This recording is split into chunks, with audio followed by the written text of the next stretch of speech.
Good morning. This is Secret Scuff coming to you live with the Great Ace Attorney Chronicles. Oh, we are back. We are back. It's been so long. I think we actually haven't played this since what are we, like May? No, February, March, April, May. Yeah, no, I think since May, I think. It's been a really long time. And the only thing I remember is Vampire Edgeworth. And of course, I had to address the elephant. It is a daytime stream today. I know, it's been a very long time. I actually wanted to do the stream earlier today because I have the rare complete day off. And I won't be able to like stream until my usual time because I'll have to like stop and go do things.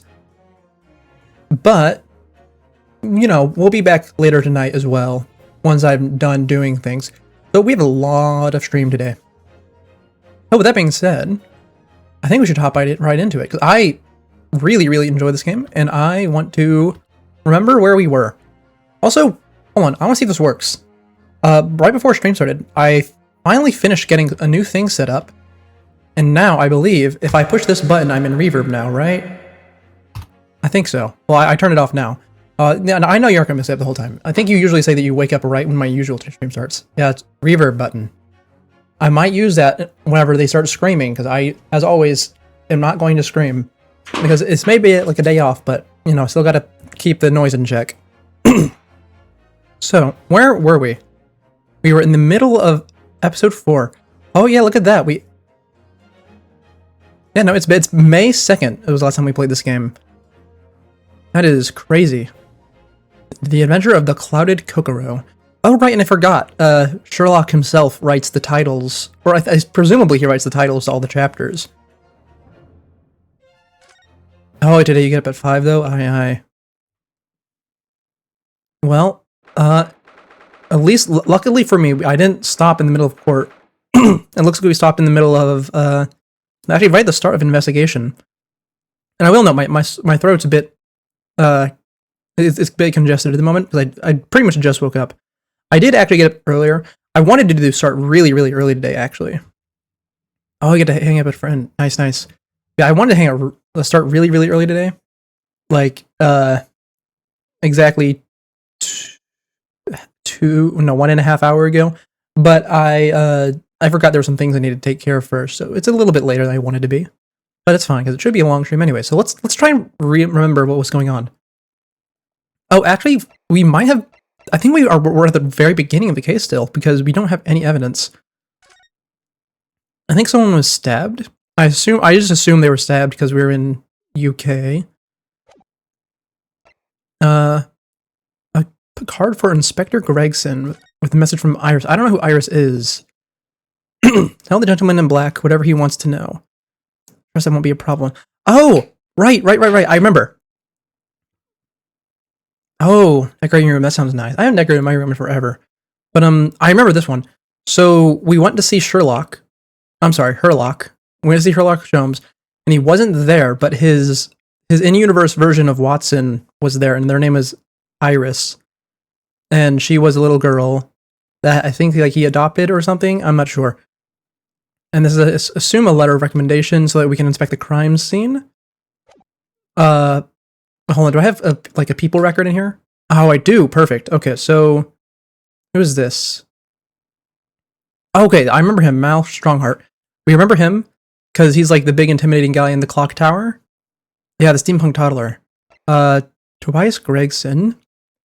I assume this is the detective of the game? Maybe? Maybe not? Oh, no, Herlock's the detective of this game. I guess this guy is just a detective in the game. This is the guy that we were defending, because he's... You know, I was thinking he has a very long face. He does. But, this guy... This is the guy that we're defending, right. Because he... I guess we're just defending him because he's also Japanese. I think he had this whole thing where he was acting crazy, but then whenever he heard us speak, he went normal. Oh, right, I remember now. He was studying English, but he couldn't understand a single word of it. Which is why he needs us. Okay, got it. That's why he acts crazy, because he can't understand anyone. And then, of course, Iris. Okay, she is 10. She does apparently have a degree in medicine, though. Okay, so that's her cast. And obviously, Susato is our assistant in this game. So I have no clue what's going on. I don't even know who's been killed yet, I suppose. Not I suppose, I just straight up don't know. So, let's see. I barely remember them, if that makes it feel better. Because this is a completely new case, it looks like, that we started a little bit of, and then we immediately dropped it. What did we even drop it for? Because we didn't play for the entire rest of May. I didn't leave until June. I was probably trying to get near done. We almost had it done by when we got back. It looks as though the police are still here, carrying on with their investigation. Perfect! So let's find Inspector Gregson as quickly as possible. Yeah, and let's see if he'll take a break from his chips to look at that silver tip Iris gave us for him. Also, okay, I almost completely forgot. These characters do canonically have English accents, which I made a whole thing about how it makes sense, but I hate it. I'm not doing that because I hate it, but they do. They do, because they've learned English from English people. Anyway, hello, Inspector Gregson. I have a letter for you. Inspector Gregson, do you have a moment? I'm sorry to say, how do I even voice this guy? I know he really does, he's so long. I'm sorry to say, I don't. I'm a very busy man. Much too busy to be talking to a pair of foreign gadabouts, that's for sure. We have these for you. A present from Miss Iris Wilson. What? For me? From her ladyship? Her ladyship? Give that here at once! Come on, hand it over, that's for me. Don't wait for me to give it to you, will you? That's a weird thing to say. Like a weird phrase. What was that coin exactly? It's a silver crown, obviously, but it's a lot more than that. It's, well, it's an appearance fee, that's what it is. An appearance fee? Oh, I see, you mean... That's right. For the adventures of Herlock Sholmes. Her ladyship always offers me a little financial reward for featuring me, every time. Yes, of course. I know all about your exploits, Inspector. I read them avidly. Of course. Her using my name without my say-so does make me the butt of a lot of unpleasant jokes, but still, I was about to know, I remember that. That's something I noted, is that she... How she exaggerates the stories, right? Which made Susato a little disappointed. And also she, like, amps up the rivalry between Sholmes and Gregson in a way that he doesn't always appreciate. Right, I think I remember that. I am sorry, Inspector. That must be difficult for you. Never you mind that. So, what do you want to know then, eh? Sorry. Tell the gentleman in black whatever he wants to know. I trust that won't be a problem, it says. Well, obviously it's not a problem. Go on, fire away. What do you want to know? Well, if you wouldn't mind, Inspector, we'd very much like to know the address of Mr. Natsume's lodgings. Ah, the little knife-wielding, mustached Japanese fellow. He lives in a right old hovel just over there, look. On the first floor of the house, on the corner where that wreck of a bicycle's propped up. That is nearby indeed. If I remember rightly, the landlord is a Mr. John Garibedeb. Right, well, if you see her again, you make sure to give her ladyship my regards, you hear? I mean it. You tell her that Gregson sent his very best wishes. Don't worry, Inspector, we will. Goodbye for now, then. And long live her ladyship. Oh, I remember noting, so, I remember, can I look around? I can't, no. I'll wait until I can, I should be able to in a second. Well, at least he told us what we needed to know before we left. Yeah, so then, shall we go and see what we can find in Mr. Natsume's lodgings? Definitely. Okay, hold on. Can we look around now? Oh, perfect. Oh, that's the wrong button. I don't want to look at that. I want to look at this. So, I think last time... Oh, that's the wrong button. What button do we use to look around? Oh, right. It's formatted differently because it's a DS game. But, I remember making a lot of notes about this street last time we were playing. Like all the broken windows and stuff, and the boarded up windows, and the bricked up windows. That was a big thing. Like over here, you can see this apartment building. All of the buildings on the bottom, windows on the bottom two floors are bricked up. And the ones above the window were smashed. In fact, They're probably bricked up because they kept getting smashed. But this place is in quite a state of disarray, and there's actually quite a bit of good information already here. So one, windows are bricked up, so anyone inside can't see outside, anyone outside can't see in. That's really important. And I guess unless they're looking through this porthole, but we can't see what that, like, how high that is yet.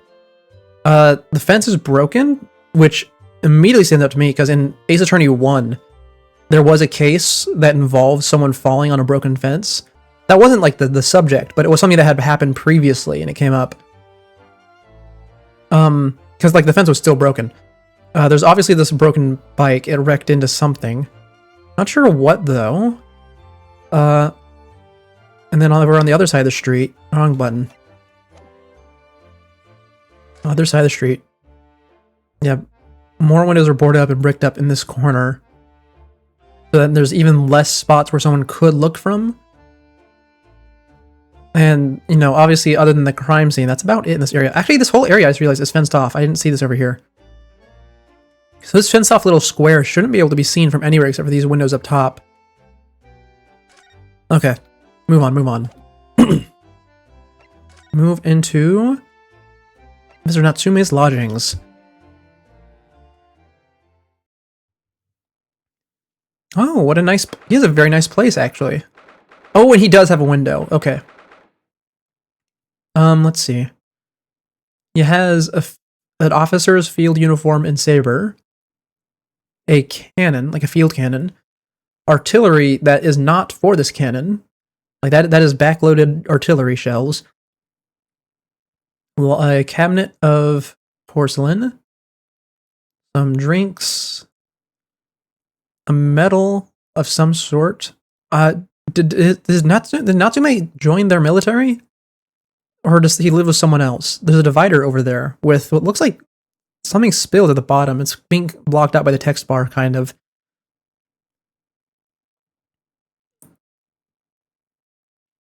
I know, it is very disorganized.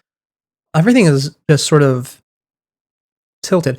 Oh, wait, no, there, in that one painting on the right. That's the picture of the person who owns all this military paraphernalia. I have no clue who that is, though. It's a character we have not met. I wonder why. Oh, is that a candlestick on the ground back there? Oh, there's a maid. May I help you? Ah, yes. Would this be the residence of Mr. John Garadeb? Indeed it would be, sir. And who, may I say, is calling? I did notice that. One of them is missing, but it might just be that the collection isn't finished. Especially because, or maybe it's just because they can reach it easier since there's a cannon in front of it. Oh, I guess this is Garadeb's room then, not Natsume's. My name is Ryunosuke Naruhodo. Mr. Naruhodo is representing Mr. Soseki Natsume. I believe he takes lodgings here. Oh! We would very much like to ask him some questions about our client. One moment, please. I shall convey the message to Mr. Garadeb. Are we gonna get a look around in the meantime? Did you see that, Miss Susato? That was a real-life English maid! I know! As I understand it, anyone of standing in English society employs the number of household staff. That is true, that is true. I suppose it also could just be their laundry, because they also have their clothes hanger indoors, though. So it might just be the one, and that's their other... Like, they change out every day. That was the first time I've ever seen one in the flesh! Oh, this day keeps getting better! It certainly feels like we've really arrived now, doesn't it? We need only meet the butler, and the experience will be complete. Well, I'm not sure if I'd go that far, but I understand the sentiment. Thank you for waiting. Mr. Garadeb will see you now. This way. Yeah, I know. Can I examine right now? I would like to actually get a look. Oh, I can look over here. Okay, so... Oh, wow, that is all sorts of smashed up. Look at that. But yeah, the desserts for tea time are spilled. The candle for the candelabra is on the floor over here by a spill of something bigger. Obviously, this divider is very suspicious. Window's not smashed, so we're on a higher floor. And this shelf is all sorts of broken. No clue why, though. It's in a spot where it'd be kind of hard to break all of that. I know. You know, considering the state of the paintings, maybe this is like a Mary Poppins situation, and he actually fires the cannon out of his window, and that's what shakes everything. I would not put it past them to reference that. I know, he's a very interesting man. His face is shaped like a moon, like a crescent moon. Good day to you. John Garrideb at your service. Pleased to meet you, sir. This is Ryunosuke Naruhodo. He's a defense lawyer. Do excuse me not getting up. Took a shot to the knee a few years back in the Battle of Maiwand, don't you know? Earned a medal for my pains, but I had to withdraw from service. Handed over the reins to the up-and-comings. So, he's a retired soldier. It's a hell of a job getting up and down the stairs now, I tell you. Don't get out much, as you can imagine. Yeah, it's quite a climb up here to the second floor, isn't it? I was panting at the top of the stairs. Whoa, Ryunosuke, you are out of shape, my friend. You really must take more exercise, Mr. Naruhodo. Do you think so? Well, Mr. Garrideb, no doubt you were very courageous to earn yourself a medal. Oh, it was nothing. The medal's just folderol, really. Wouldn't like to offend the general, though, so I grudgingly displayed it on the wall. Why don't you fetch it down, Joanne? Let these good people see it properly. I mean, fair enough, but it's only 2 floors. Oh, wow! Ah! Dash it all, woman, be careful! Oh, dearie me! I do beg your pardon, sir. You jolly nearly took the skin off my hands. I shall be more careful, sir. So anyway, there you have it. Living the quiet life now. Yeah, I see. Now then, I hear you want to know about the chap lodging downstairs, is that alright?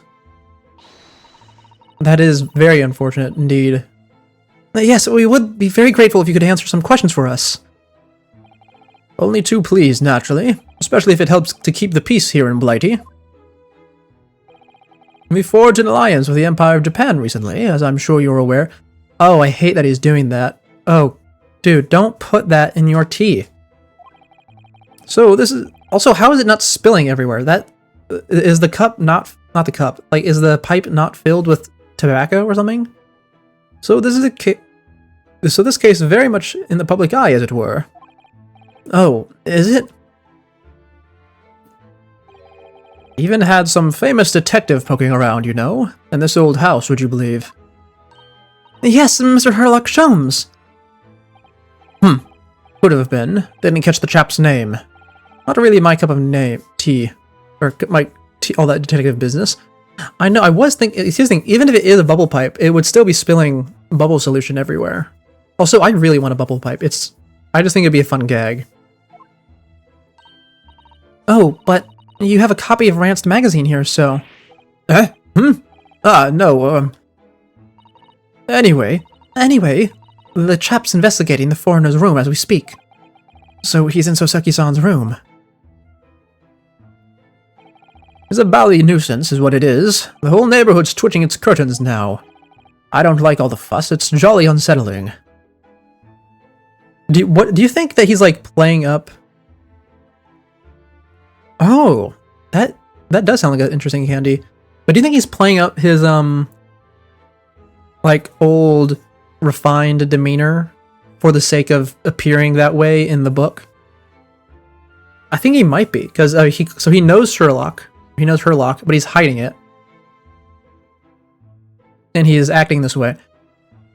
So I think it might be an act.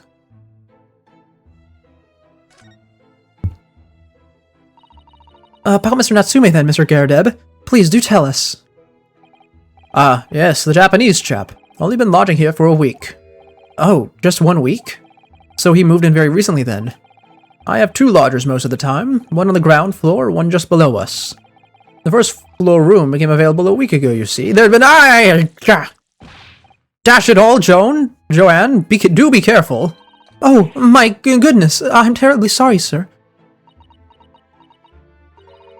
If you want to know my opinion, I thought he was a shady sort of man the moment I set eyes on him. Oh? Why?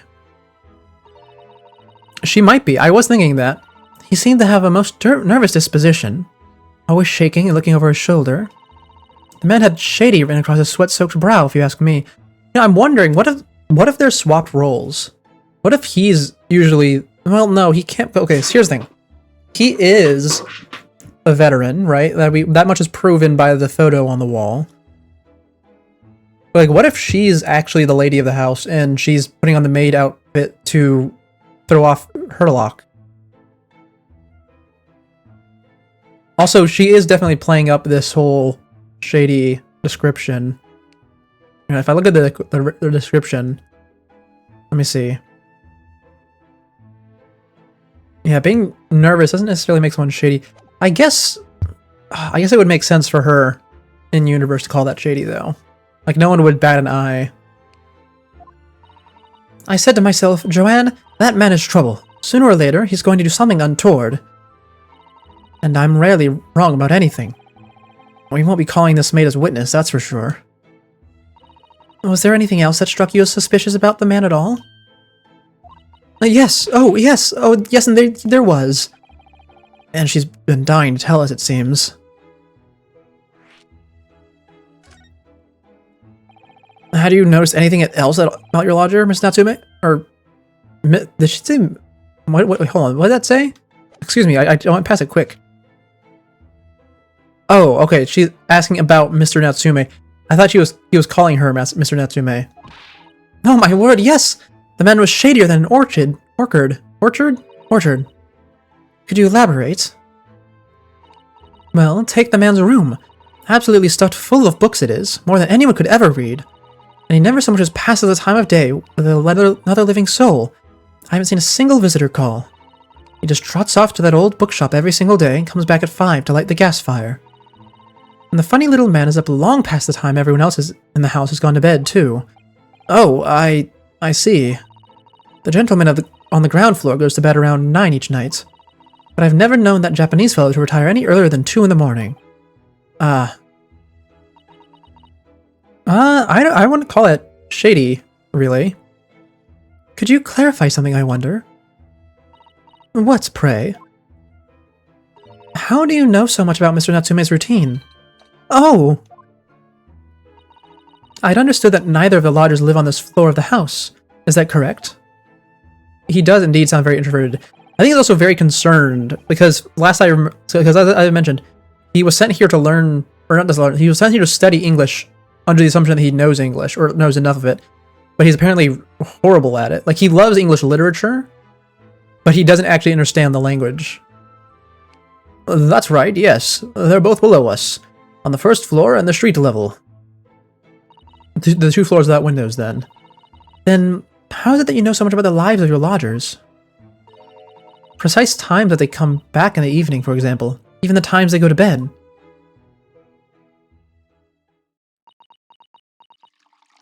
Spill, yeah. Ah! Good grief, Joanne. Be more careful, woman. Oh my goodness, sir. I'm terribly sorry, sir. Something doesn't add up here.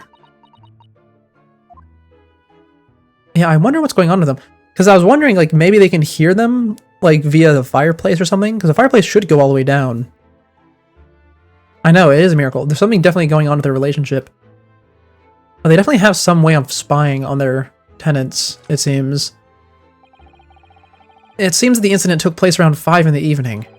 Did you happen to look out of the window at around that time? The window? Yes, we noticed that the window over there looks over Briar Road. The incident took place on the pavement just on the far side of the street. Was there anyone suspicious loitering nearby? 5 o'clock is dinner time in the Kiradeb household, so I'm afraid I don't remember seeing anything. How about you, Joanne? No, sir. It would have been dusk outside already at that hour. And with the fog as well, I should think it would have been quite impossible to see the other side of the road. Oh, I see. That's a shame. This was like the perfect spot to look out. I do think they're lying, though. Did you notice anything out of the ordinary, then? Such as? Anything at all, even if it seems unrelated. Well? Yeah, was there something then? Well, it's not particularly significant, but around that sort of time in here, there— Ah! For the love of God, Joanne, watch what you're doing! Oh, dearie me, what have I done? I'm awfully sorry, sir. Do be more careful, woman. Of course, sir. If I may, Mr. Narrow Hollow. Oh, yes? Why are they calling him Narrow Hollow? Is this a name thing I'm not understanding? Naruhodo. Right, I just got it. Naruhodo, Narrow Hollow. I have an exceedingly good memory, and as far as I remember, nothing of any significance took place here at the hour. Nothing at all. Oh, really? Mr. Garrideb? The way you were talking before, it sounded rather like there might have been. Oh, well, as I was saying, it was just a trifling matter, really. Nothing of— Ah! Joanne, dash it all! What is the matter with you, woman? Begging your pardon, sir. Nothing happened. Yes, quite. Nothing happened. You sat down to a quiet, uneventful meal. Joanne? That's right, Mr. Garrideb. What is the matter with these two? It sounds like something happened here in this room on the evening of the incident, but what? I wish I knew. Oh, okay. Now we can ask about the room. Okay, good. Can you tell us which floor Mr. Natsume's room is on? Why, certainly. Just below us on the first floor.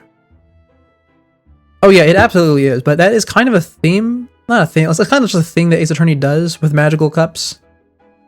Like in Ace Attorney 3, where Godot, who is the prosecutor for that game, has an endless supply of coffee. Now, to be fair, he does actually refill his coffee in the middle of court, but it like slides across his bench from off screen into his hand, and the previous cup is nowhere to be seen. I like to assume, though, that he just has a mountain of coffee mugs underneath his desk, that like all the empty ones. Why, certainly. Just below us on the first floor. And Mr. Sholmes is investigating there, even as we speak? Yes. Told me Nat's his name and asked him to look into the matter, so I gave him the key. Mr. Natsume has engaged with Mr. Sholmes' services? That's a blatant lie. Would it be alright if we also looked around? In Mr. Natsume's room, I mean. Don't see why not. It's just down one flight of stairs. Who knows if we'll find anything that could help us with the case, but we have to try. We need all the clues we can lay our hands on, shall we? Yes, and while we're there, we can speak with Mr. Sholmes again. Perhaps he'll be able to tell us more. Oh, hey Derex, welcome in. Also, I must say, I do not think this is an especially safe place to put your artillery shells, you know, having one laying sideways on the mantle of your fireplace. It could just roll down, and I know the fire's not going to set it off, but it's still not exactly safe to have it like that, because it's very heavy. Now, what's up with this? Can I inspect this? No? Oh, I can't? Really? I mean, I can inspect the divider, but I can't inspect the mess below it. Now, what if I go over here? Can I look at this? I can look at these. Oh, look at this crockery on display here. It's rather unusual, isn't it? Oh god, it's so weird seeing him say crockery. Oh, it's so weird. Every time they remind me that he has an English, like he speaks like an Englishman. Oh my, a genuine London dresser. Isn't it delightful? Although, the shelves seem to be broken, and the crockery is... Oh dear, it's in pieces. It really is. The word cracked couldn't do that chinaware justice. Ah, I wonder. Perhaps the cannon was fired at it. Yes, probably something like that, but let's not delve too deeply here. I did actually unironically suggest that same thing earlier. Now, let's take can I look past the divider, please? Look at that enormous screen! Must have been put there deliberately, surely. Yes, it certainly seems like someone's trying to hide something from view. What could be behind it, I wonder? I'm going to have a very quick look. Just a little peek. Ahem, ahem. Maybe let's not, Mr. Sato. I think the maid is going to head us off with a cup of tea. Ahem. Alright, fine, I'll be back here later for wherever this extremely suspicious divider is. Let's go look at the room and see my boy Sherlock. Oh, he's gonna be back. I love him. I wonder if we'll see him without his jacket this time. Probably not. He only took the jacket off that one time in, like, his room. Oh, wow, it really is piled with books, huh? Yeah, there's the gas lamp that he uses. Window is very blocked. What looks like a jar of honey on his shelf, but I assume it's paste. Yeah, there's the cat. I think we saw a cat last time as well. He has a lucky cat. He has a lot of postage behind it. And a mountain of books. I wonder if he bought the books or if he is borrowing them. I think he probably purchased them. Well, how's he getting his money though? What? Just look at this place. And smell it. It's so musty in here. I suppose it's the mountains of old books that are responsible for that. Oh, is he letting it get moldy? Oh, that's terrible. I don't think I've ever seen so many books in all my life. No, me neither. Oh, because also, they can't be... So they're being spied on, we know that. But it can't be via the fireplace, because this floor does not have one. Apparently the fireplace starts and ends on the top floor. Or at least it starts on the top floor, which is very odd. Usually, that sort of structure extends all the way down to the bottom.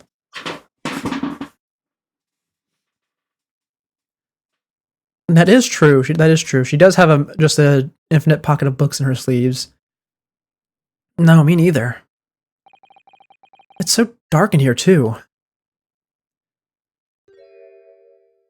Is that... Oh, is that the window over there?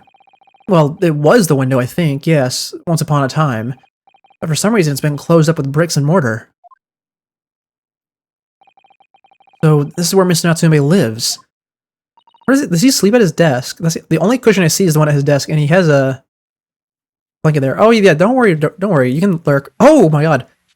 I forgot that it makes a sound now whenever people click lurk. Yes, thank you. And by the way, I haven't spotted Mr. Sholmes anywhere, have you? No, that's true, but according to what Mr. Garadeb told us, the great detective should be around here somewhere investigating.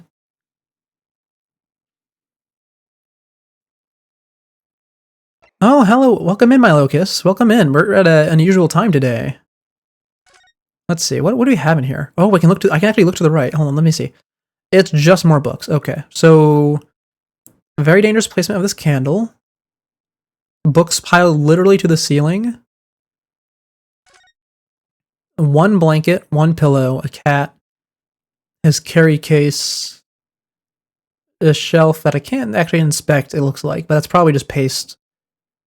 His lucky cat, the gas lamp I mentioned. I can't actually interact with the gas lamp. I assume this is the gas meter over here. Actually, let me look at that. This appears to be some sort of meter on the wall here. Looks very robust. I wonder what it's for. There's a slot for inserting coins here too. Oh, here's the little encyclopedia. Ah, I believe it's a gas meter, Mr. Naruhodo. A gas meter? Yes, it seems there's piped gas in this district, which consumers pay for by putting coins in the meter. So, if we were to put a coin in the slot, that would be enough gas to use the lights in the gas fire for the whole night. If you're too poor to have a coin, you'd have to spend the night in the dark and freezing cold. That's right, as would a rich man who only carried crisp white notes. Ugh, London is a scary place. I think Herlock's probably going to do his usual thing where we look to the left and look to the right, and he's going to show up on the wall. Cause he did do that once, remember? Like, because we looked to the right of a room on the ship, and then we looked to the left, and he was like inside the cupboard. He has a real talent for getting into places. Anyway, let's look at the cat. Oh, hello, kitty.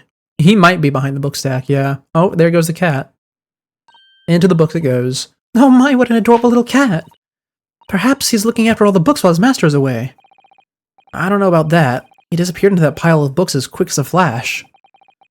It was a tricolor Mike, wasn't it? Do they even have that sort of cat here in Great Britain? Perhaps Mr. Natsume brought the little creature here with him from Japan. I know. Well, I mean, you know, cats are famously like liquids. They can fit into really tiny spots. That makes me feel a little homesick now. Already? We've only been in the country for 2 days. Well, you're also on a boat for a couple months. For at least a month. I don't remember. I think it was like a month and a half or something. Hey, look at this. Look at this. Oh, go feed your cats. Go feed your cats. The desk seems to be wedged in the crevasse between the mountains of books on either side. I suppose Mr. Natsume would sit here and read while stroking his cat, but surrounded on all sides by these towering tomes. Surely he dreamt of books every night as well. Yes, he must have done, mustn't he? Oh, what's this? It's a receipt from a second-hand bookshop. Your books. Oh, yes, Mr. Natsume's name is on it, look. And the date of the purchase. 2 days ago, at 4:45 p.m. Oh, isn't that the day of the incident? I believe so. So he doesn't have an alibi, but he has a part of an alibi. I don't remember the exact time that the incident took place, because we don't have it written down anywhere yet, I don't think. No, we don't. But saying that he was out of the building at 4:45, like before 4:45, and he only started heading back around that time is going to be important. That's the day of the incident. That's just a short while before he was embroiled in the terrible attack. He must have been on his way back from buying some old books. Yes, we should probably go to that bookstore at some point. And let's check his bag. That's the other thing in this room that immediately seems important. I investigated thoroughly, but... Oh, I didn't click on the bag? Oh, I can't inspect the bag. Oh, that's so weird. Okay, hold on. Why can't I inspect the bag? Okay, hold on. Hey, I knew he was going to do it. There's Herlock. Okay. I was wondering, there's nothing else here for me to look at. I wonder if Herlock's going to show up, and yeah, here he is. Being a creature again.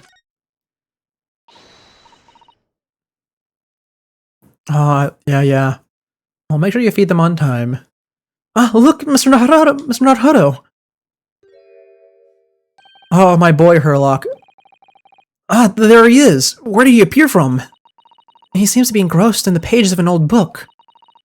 I hope he won't mind if we disturb him. Hello, Mr. Sholmes? Oh? Ah, you two! Good day! Now, let me see. Where was it we met? Oh, Mr. Sholmes! We were together on the SS Buria! Yes, of course, the Buria! And let me see, what happened on that voyage? It was Kazuma Asogi. He died, tragically, but you were great help to us. Ah, yes, but of course, the case of Mr. Asogi. It was the one with the snake, wasn't it? Oh! Well, you seem to remember something of it, at least. What an honor to be remembered vaguely by the great Herlock Sholmes! This is Mr. No, my dear madame, hold your tongue. I pride myself on my superior powers of recollection. Your names are safely recorded in my brain attic. Miss Naruhodo. And Mr. Susato. Try the other way around, Mr. Sholmes. Oh, I lose the first round? Oh, I love him so much. Oh, this game has so many good characters in it. It has so many good characters in it. Oh, Sholmes and Vampire Edgeworth. I'm so sorry that I can't remember his name. I keep calling him Vampire Edgeworth because that's what he is. He's German Vampire Edgeworth. Actually, is Edgeworth German?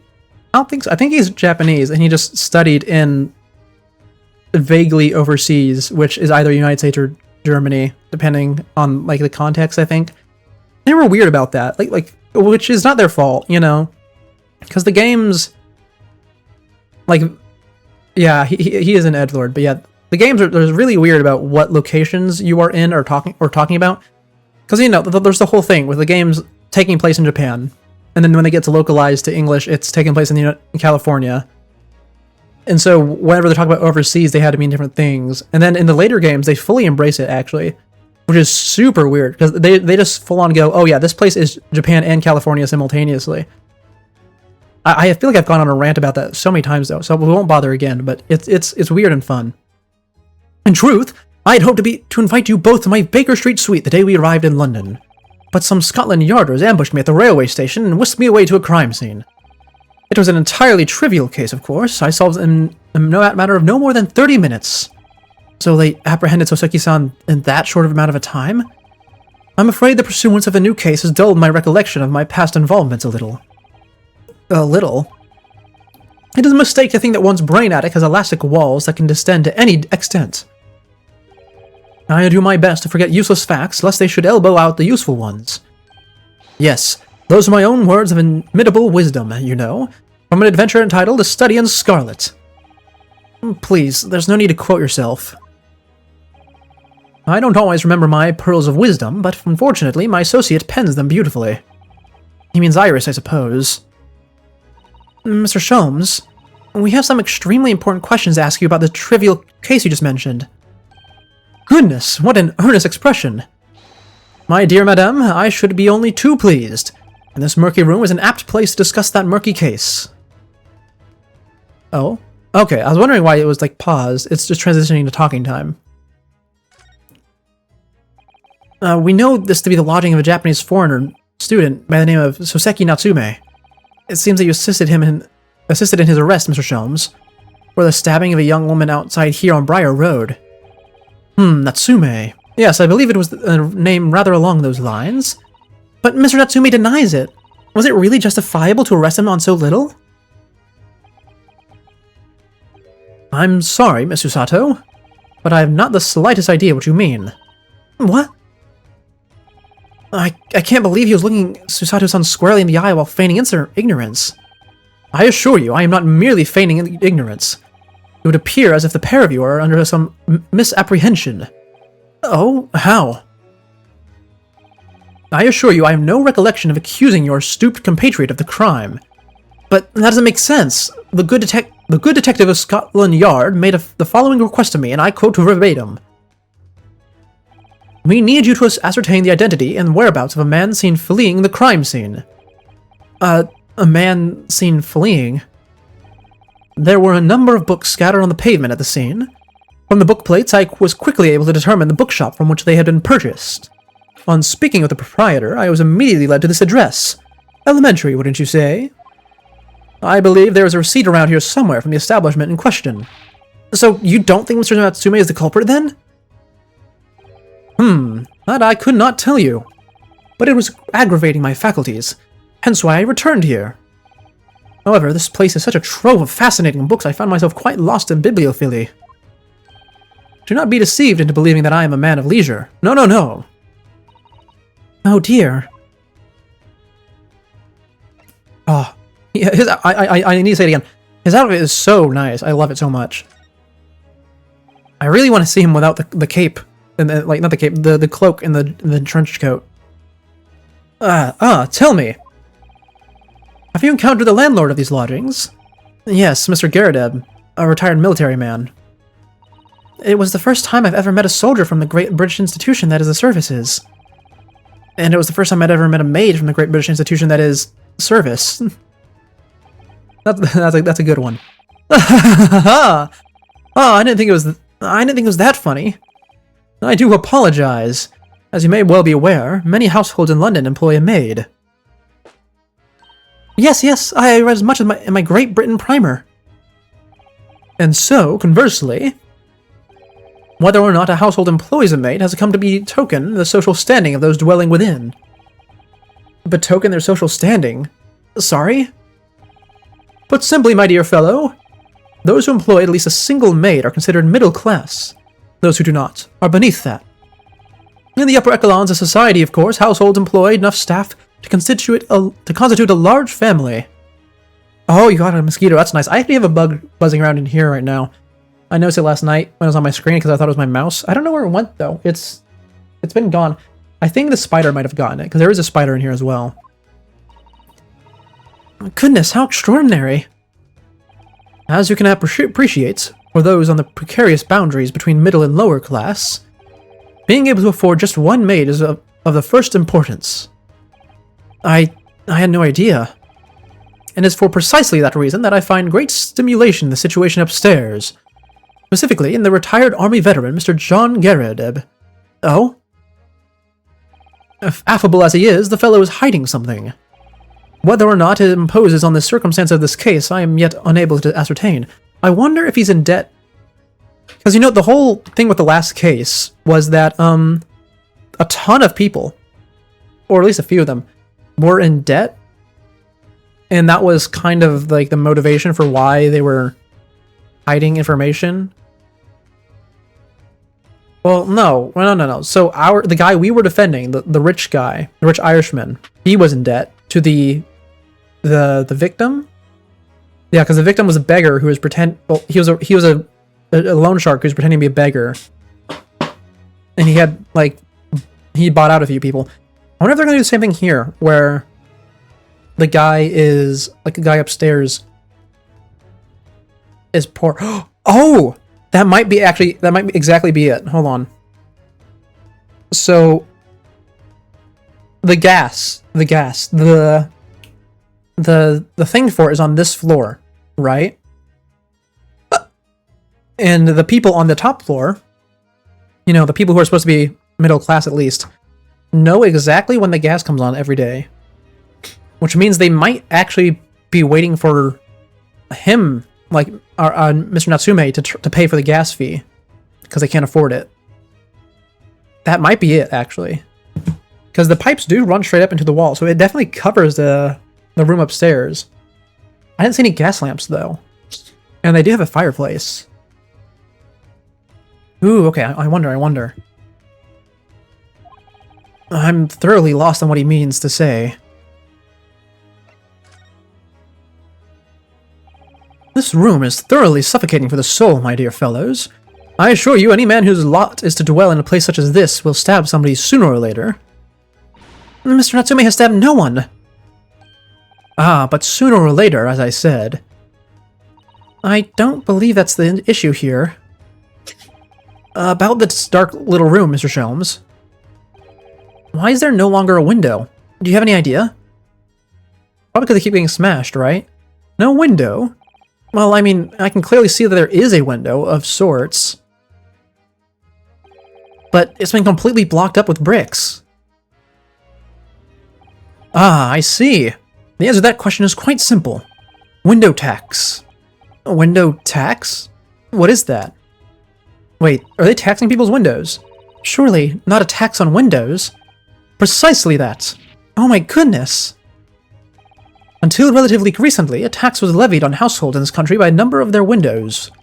Those of lesser means, having inherited a sizable and costly family home perhaps, rapidly close windows up, while the rich opened windows here, there, and everywhere, in an effort to curry favor with those in power by furnishing them with large sums of tax money.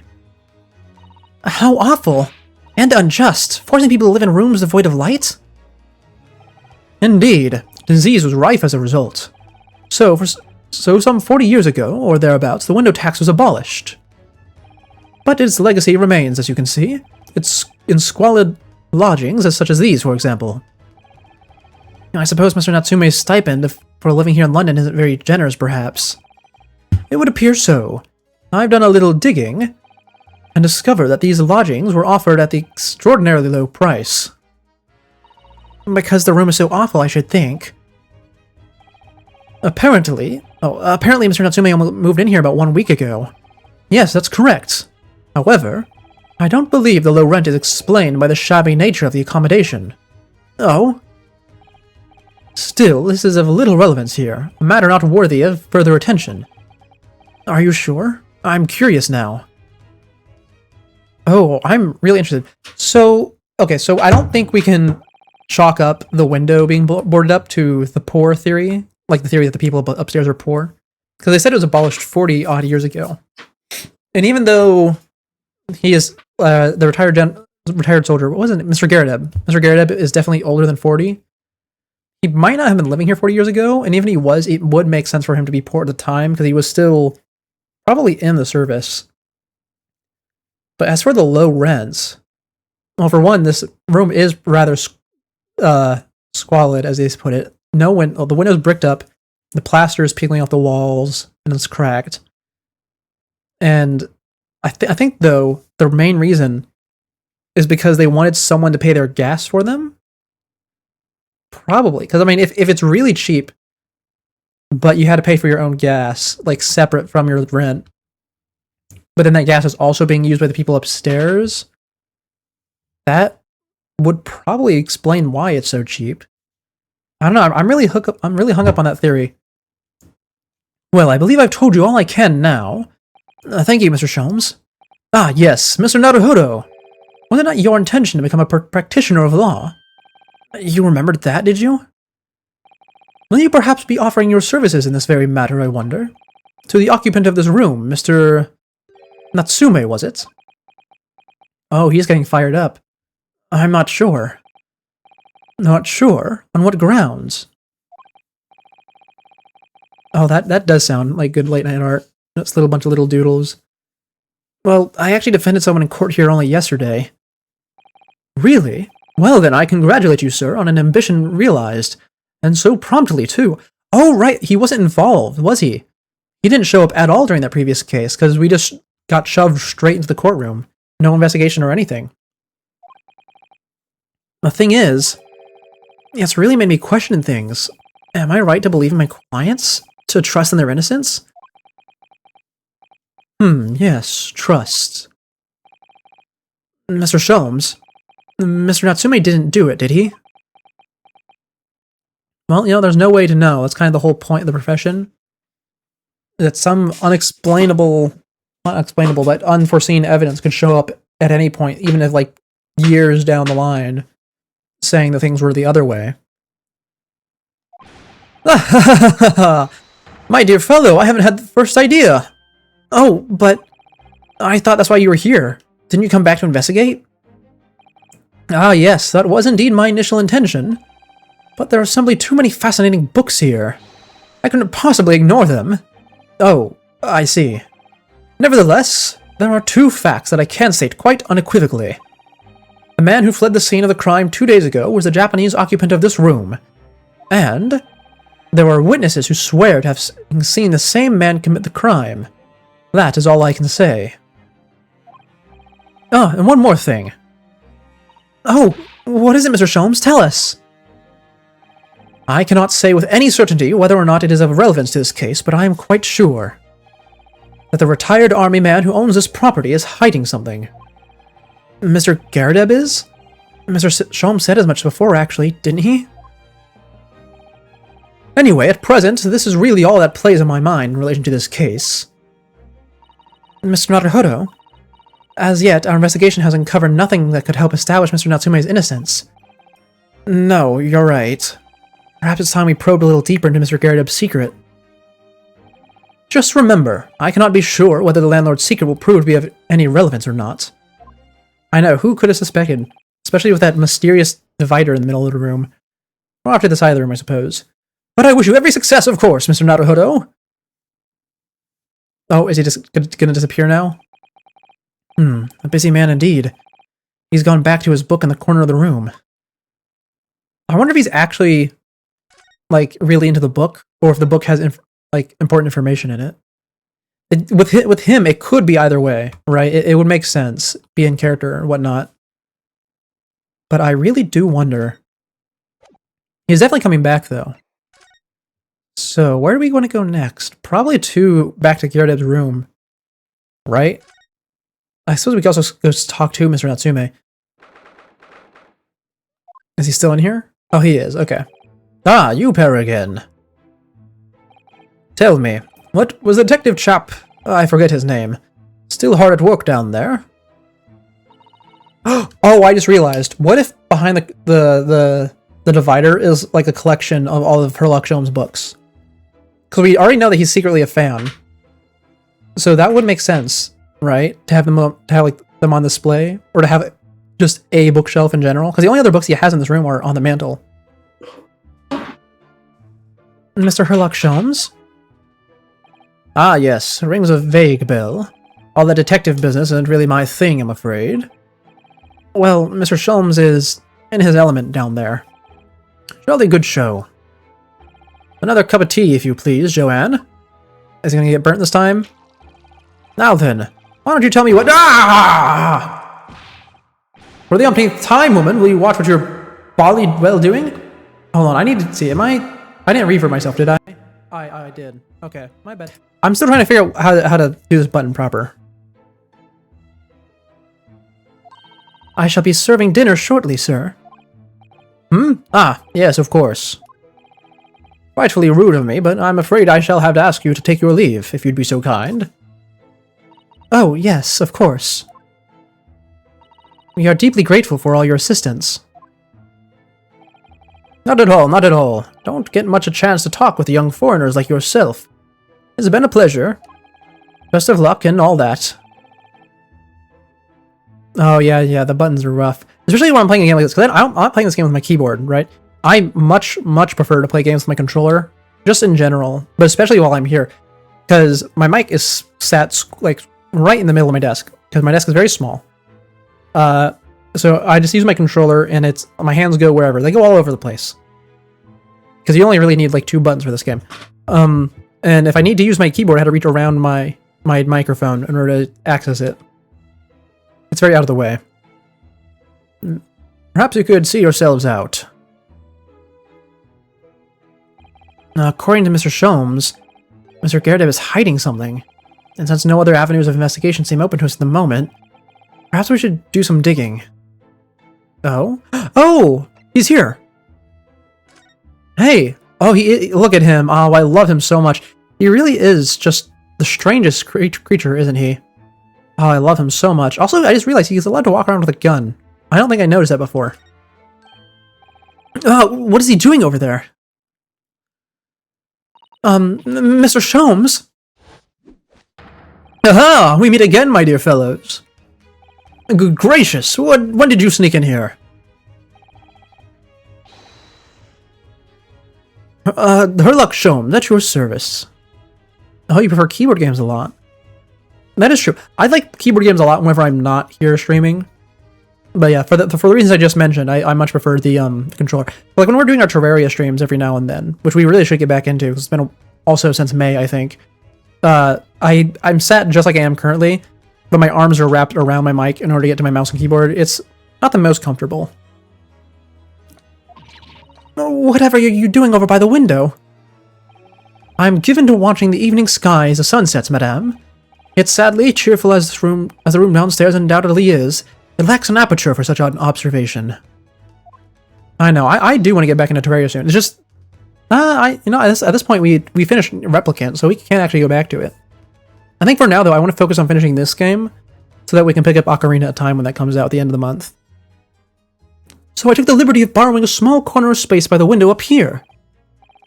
Well, keeping an eye to one's windows at dusk is a prudent thing to do in London, I'm gathering. And one other thing, Mr. Naruhodo. Oh, me? I thought perhaps you might be in need of a certain great detective's great mind. Wait, he's not talking about... Is he? I didn't expect him to go through that again so soon. Or to be going through that again so soon. Do you mean Mr. Sholmes? There is a mighty secret in this modest room. My eyes see even the most trivial of trifles. I take it you are prepared, Mr. Naruhodo? I think so. There's just time enough for one of my greatly admired great deductions. Let us conclude this matter before dark. Oh, it's this. Oh, I love this. It's time for a great deduction with Mr. Sholmes. Mr. Gerardeb, though it would seem you are a military man of considerably distinguished service, your standing as a landlord is most certainly not what one might call first-rate. Oh yeah, I love drawing small things, because the thing is you don't have to put any detail into it. It's always just fun little doodles. I used to fill up like the margins of my notebooks with them with all sorts of little things. I'm afraid, sir, that it is all too clear to me. There are 2 conclusions I have been able to draw by careful observation of your living arrangements. I beg your pardon. The first is that even as we speak, you are concealing the presence of a ferocious beast in your care. And the second is that as a result of the beast's violent rampage, you have lost something very dear to you. Mr. Naruhodo, look! The old man's broken out in a cold sweat. Unbelievably, it seems Mr. Sholmes' conclusions are both spot on. Wait, does he actually have, like... Is that what it is? Does he have a pet and I didn't realize? How? How could you possibly... How could I possibly know? You mean to inquire? The answer couldn't be simpler, sir. For in the dense jungle of logic and reasoning, I am the king of beasts. Yah! And I know only too well that wild beasts are not easily tamed. So, shall we begin? You know, the cat might be his. Once again, Herlock Sholmes is proud to present his Logic and Reasoning Spectacular. Oh, here we go. The Great Deduction. The game is afoot. Topic 1. Nature of the Beast. It certainly shouldn't take a great detective to see that a fearsome beast has been on the rampage of late within these four walls. Thus, we are faced with the question, what form might this beast take? He looked up at the mantle. Is he looking at, like, the lion? Ah, for a man with a military breeding, your eyes are uncommonly candid. Aye. Your furtive gaze, Mr. Garrideb, leads us directly to the answer. The true nature of the beast that has run rampant here is revealed by that lion statue. Oh, not quite? No, I was thinking that maybe it's a cat, but I suppose not. Yes, though an army man, you appear imposing at best. Wait, unimposing at best. The fact that has fueled your admiration for the mighty lion, the king of beasts. What is this piffle, I ask you? In the end, your admiration became so great, in fact, that you had a living, breathing specimen shipped from India, what you tried to keep in this very house. What? Oh, look on the side of his face. He has a slap mark. Yet living with such a wild beast proved more difficult than you could have imagined. The chilling traces of wild rampage are still very much in evidence. Well, yet as we look around, the beast in question fails to present itself. Where could this angry creature have disappeared to? Madame? Me? I pray you do not consider me unchivalrous, but it is plain to me, with one glance in your direction. It is? Your dress pocket gave us a handsome clue as the beast's current whereabouts. For protruding from it is a handbill advertising a circus show. Ah! Yes, you sought to dispose of this terrifying lion, Mr. Garrideb, at Batty's Circus, a traveling show currently sojourning in a nearby park. I have observed the tents. You sold the savage lion, sir, to the circus troupe. I most certainly did not. I believe I have made my point. The fearsome beast which ran amok this room was an Indian lion. And a simple visit to the circus now will reveal the lion prancing jubilantly through the ring of fire. Oh, Sherlock. You always get so close. So close. Oh, what's topic 2? Now, Mr. Garrideb, it is plainly clear that you still have a deep feeling for this formidable beast. I don't think it's a cat, actually. I think he's having a lover's quarrel. Indeed, in that blithe pose, the distress that this loss has caused you is vertibly tangible. Your head weighs heavy on your shoulders, the pain you feel revealed by the supporting arm. No, it's by his face. Amid fits of tears, you let your beloved beast go. The strain of losing something so dear to you is clearly visible in your visage. Nonsense, man, I simply... But what, we must now ask ourselves, is the true cause of this pain? And we need only follow the direction of your gaze to find the answer. Yes, it is this pile of bills that has given rise to the pain you suffer. Every envelope contains another demand for payment. For cartloads of meats, potatoes, wheat, and tea. Indeed, feeding your beloved has had a devastating impact on your financial circumstances of your household. And so you had no choice but to let it go. Yes, well, Now, in a final fit of rage, the ferocious beast carried out one last unimaginable attack. Unimaginable? The aftermath of which can be clearly seen by observing the carpet over there. Oh, it's not a spill, it's a burn. Okay, got it. A very expensive woolen carpet, if I am not mistaken. Oh, dearie me. And what could have caused such a destructive outburst? This time, madame, I'm afraid it is you who has inadvertently revealed the truth to me. Your wandering eye has settled upon the answer very neatly indeed. Yes, to explain the dire state of the carpet, we need only look at the Tower of Cakes. There is no creature more dangerous on this earth than a beast with an unsatiated appetite. Was it or was it not once said by a certain noblewoman, if they have no bread, let them eat cake? Food is at the heart of all tragedy, in fact. Whatever do you mean?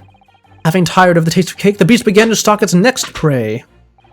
I'm sure I need not spell out the nature of this final act of destruction carried out by the beast. There is only one logical conclusion.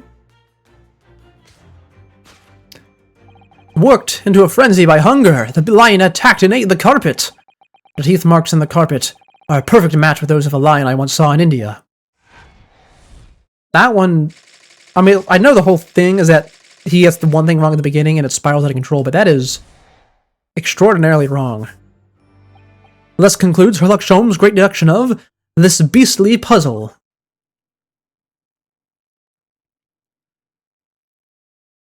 Yeah, that's about what I thought. Are you gonna burn him again? Yah! What is the matter with you, Joanne? You're pouring scalding hot tea all over me, again and again! Oh, I'm sorry, Mr. Garrideb. I'm afraid I didn't notice. I think that time she might have actually just not noticed. My deductions can be startlingly sharp. Startlingly sharp. This stands the reason that your cup runneth over. Indeed, my revelations can make people spill tears at times, too. Oh. Oh, the pointing meme. The pointing meme. Do you mean like the pointing meme as in like the Spider-Man one? Or as in like the one where you're looking at the screen and pointing backwards? Mr. Sholmes, sorry to butt in again, but could I make an observation? Why, certainly, Mr. Naruhodo. What is it again? Well, your deductions just now. Do you really think a lion could have fit inside a room of this size? Oh, okay, yeah, it is looking at the screen pointing backwards. You know, I've actually drawn that before, too. Indeed, it is the only explanation for the facts. The terrifying truth all too often lies beyond the realms of common sense. But wouldn't it be an idea to consider what lies inside the realms of common sense as well? But if an uncaged lion had run amok in this very room, surely Mr. Garrideb and his maid would have been hurt, or worse. Ah, that's where you are stuck. No doubt the former military man held his own against the beast using that large cannon. I thought you said they sold the lion to the circus. And what about the food? Meat and potatoes are one thing. But I don't believe I have ever heard of a lion that drinks tea. Ah, my dear Susato, it occurs to me with some regularity that irrespective of the race and breeding, whenever anyone lands in Great British soil, they are infused with a highly appropriate taste for afternoon tea. Oh, well, I can't say for sure, but I certainly have a taste for tea. Oh, what a glorious notion. Well, then, Mr. Naruhodo, it's your turn to shine again. I had a feeling that was coming. A slight massage, and that's all Mr. Sholmes' deductions need. You can do it. Excellent. I've been waiting for my trusty partner in deduction to step forward, Mr. Naruhodo. We don't even know yet whether or not this is going to help Mr. Natsume's case. Still, uncovering the truth is always worthwhile, whatever the motivation. At least, that's what I want to believe. Oh, yeah, being tired does do that to you. You can go get some rest if you need to. Let us start again from the beginning. Of Sherlock Sholmes' logic and reasoning spectacular. Alright, time to do it correct this time. Course correction. Hold it, Mr. Sholmes.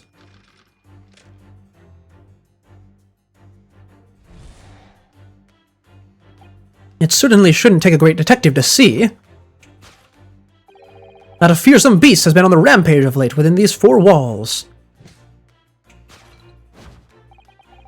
Thus we are faced with the question, what form might this beast take?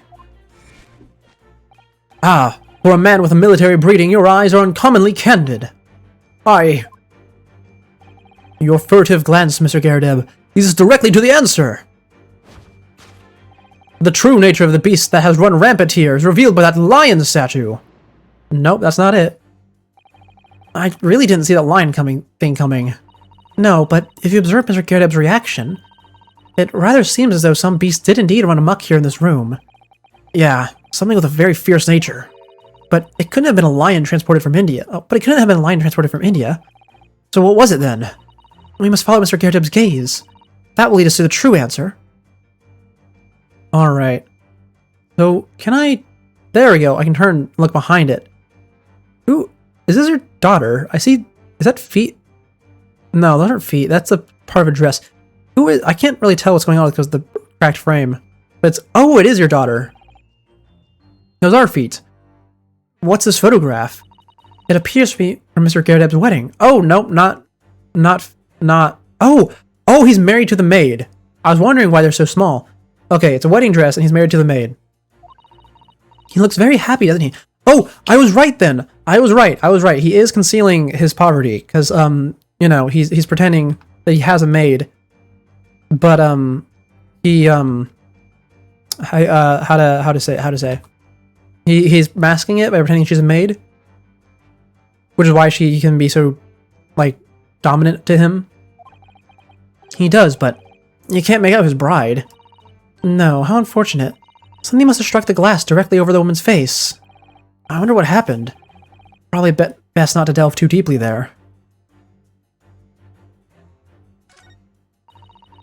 Oh wait, hold on. That's the wrong button. Yep, hold on. Oh wait, no, is that actual thing? Yeah, no, that is the wrong button. What was the button I used to do this? Y, I think.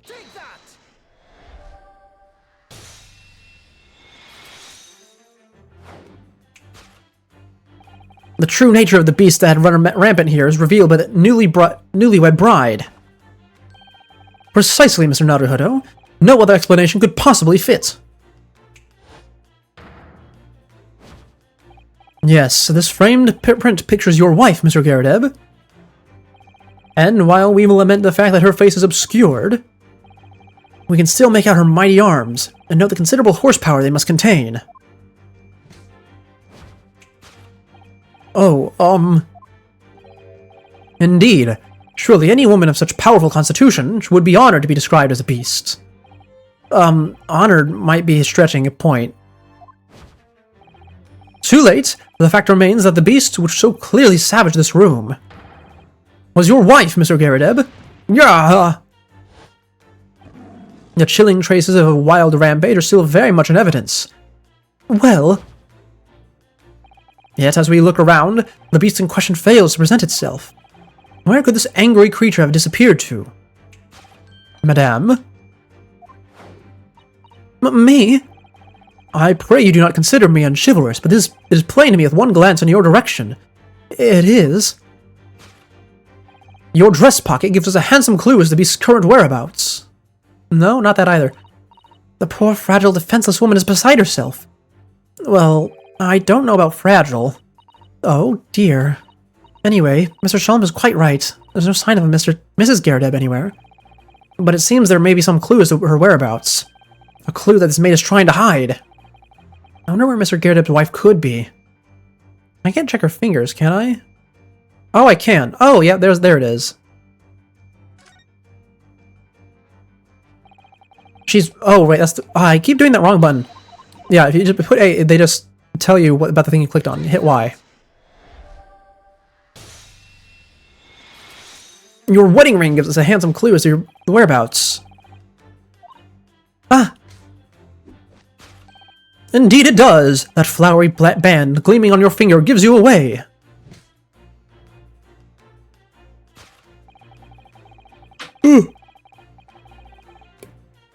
Or it is identical to the one shown in the hand of Mr. Garredeb's bride in this photographic print. In other words, you are no ordinary household maid. No. You are Miss Garredeb's lucky bride. You are Mrs. Garredeb herself. Oh my. Word. Oh, they make the spacing always so weird. Well, jolly fine detecting, sir. As you rightly surmise, this is my wife, yes, my Joanne. Rather let herself go, you might say, but she was a bally corker. Aye! It would appear that you don't live the most comfortable of circumstances. After all, you are a retired army man, yet you are in the business of renting out rooms. I would assume, therefore, you have an insufficient means to employ a maid. Would that be correct? Is that right, I tell you? I was a second lieutenant of the 3rd Regiment. A man has pride, don't you know? I don't think second lieutenant is especially a high ranked, is it? Also, yeah, it definitely could be considered abuse. I think in this case we had to consider cartoon logic, though. By golly, it's a sorry thing when a chap can't even afford to have a single maid in his employ. Yes, here in London, one is rather judged. A household cannot be considered worthy of society if it employs no staff at all. Though in my considered opinion, such concerns about appearances are folly. You mean Mr. Garrett has his wife work as his maid? Precisely.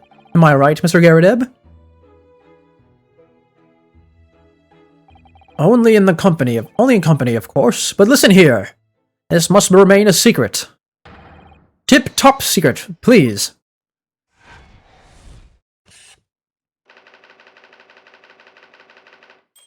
Alright, well then why is everything, like, so destroyed? Something clearly went wrong at tea time. It has been burnt by a knocked-over candle. Now, Mr. Garrett, it is plainly clear that you still have deep feelings for this formidable beast. Indeed, in that blithe pose, the distress that this loss has caused you is veritably tangible. Your head weighs heavy on your shoulders, the pain you feel being revealed by that supporting arm. Mr. Sholmes is quite something. He's still calling Mr. Garrett's wife a beast. I was thinking that. I was wondering why they hadn't changed yet. Yes, as a woman, that feels rather uncomfortable. But Mr. Garrett is standing beside her husband as we speak.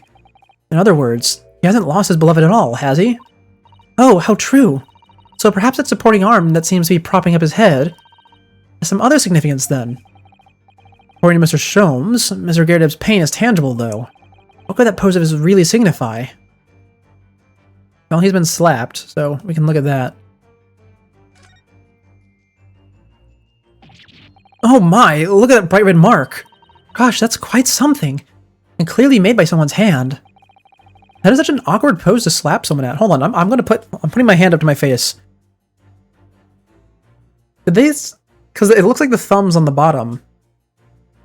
So... Let me see. 2 fingers there. 1 finger there. 1 finger there. Yeah, that's such an awkward pose to slap someone in. How did that happen? Yes, Mr. Garrett has been slapped on the face, it seems. Hard. I've never seen such a clearly defined mark. Whoever could have done such a thing? Well, there's a very limited number of candidates, I'd say.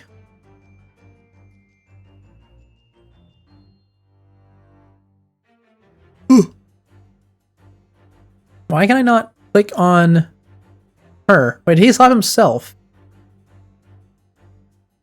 No, there's no way he slapped himself. Oh, wait, no. Wait, I hit the wrong button again. Wait, I do sit like that myself as well, on occasion. I need to be somewhere with like an armrest, though, which I don't have much of. Your head weighs heavy on your shoulders, the pain you feel being revealed by that slapped cheek. And, of course, the deliverer of that impressive mark on your cheek that refuses to fade was you, Madame Joanne Garrett. Well, yes. Oh, her eyes are open. You have been desperate to hide the slap mark on your cheeks, sir. Ah. Ugh. How the blazes... How did you work that one out, man? Nothing escapes the notice of one trained in the art of observation, my dear fellow. And that's why you haven't looked directly at us even once. To keep the other side from view. Well, Now, let us proceed to the next conundrum. Why were you subjected to such a violent slap? In other words, we must ask ourselves what caused Madame Garrett to fly into a rage. And we need only follow the direction of your gaze to find the answer. Yes, it is this pile of bills that has given rise to the pain you suffer. Also, I just realized they removed the cannon from the room. It's not there anymore. Like, I think it's just for, like, the camera's sake, though. Didn't Mr. Sholmes say the bills were all for lion fodder? Yes, but now that we've established the lion has never existed, which can only mean that the thing responsible for gobbling up all that food was Mr. Gyardeb's wife. No, Mr. Naruhodo! She's a person, not a thing. Yes, well, she's also a person who gave her husband a mighty slap around the face. One so hard it left a perfect hand mark, in fact. Yes, why would a woman want to hit her husband with such force, I wonder? I'd love to know the answer to that question. I want to know how she made that slap mark. It's such an awkward position. Anyway, what is this? Oh, is he cheating? Ah, someone must be reading this book at the moment. There's a bookmark here, look. Mr. Gyardeb is clearly an avid reader. Oh, wait a minute. I don't think this is a bookmark. Yeah, I guess she would have to reach up, huh? Oh no, so it isn't. It's a note written from a woman's hand. Oh, James, I love you. Yours, Mary. And look next to the signature here. Lid marks made with lipstick. Oh, what a passionate and romantic gesture. Don't get any ideas, Susato-san. Oh dear, I'm sorry. So this bookmark is actually a love note then.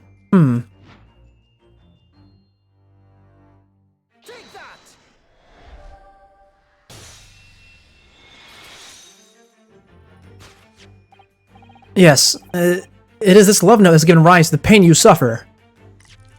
Oh, James, I love you. Yours, Mary. Passionate indeed. Perhaps the sender of this note, a certain Miss Mary, is the fly in the ointment here. Ah! But I don't know the Bali woman. You don't know her? That note wasn't written to me. It was just in the book. I don't know how it got there. It was just in there, you say? That's right. That's what I've been trying to say. Ah! A likely story. Now listen here, Joanne, old thing. I explained that at the time. I bought the book at the second-hand place, and that note must have already been in there. So, the previous owner of the book was using the note as a bookmark, you mean? That's right. That's what I've been saying. A likely story. For heaven's sake, woman, let me look at my name. It's written to James. Look at the name. It's written to James. My name, in case you'd forgotten, is John. A likely story. Are you questioning my name now? And there we have it. Arouse the suspicions of the female heart, and you unleash a beast with the most ferocious bite. Ugh. Now, in a final fit of rage, the ferocious beasts carry out one last unimaginable attack. Unimaginable? The aftermath of which can be clearly seen by observing the carpet over there. A very expensive woolen carpet, if I am not mistaken. Oh, dearie me. What could have caused such a destructive outburst? Ah! This time, madame, I'm afraid it is you who has inadvertently revealed the truth to me. Your wondering eye has settled upon the answer very nearly indeed. Yes, to explain the dire state of the carpet, we need only look at the Tower of Cakes. But surely Mr. Gyardeb didn't eat the carpet. No, of course not. But there doesn't seem to be any doubt. The state of disarray this room is in is a result of her wild temper. No, that's true. So this is the last part of Mr. Sholmes' abduction that we need to fix. We need only to follow Mr. Gyardeb's gaze, and that will tell us the real answer. Alright, let's see what we can see. Yes! Well, it's going to be over here on the floor, right? The candle? Can I look at the candle from here? Not really, but I can look at this one, can't I? I can.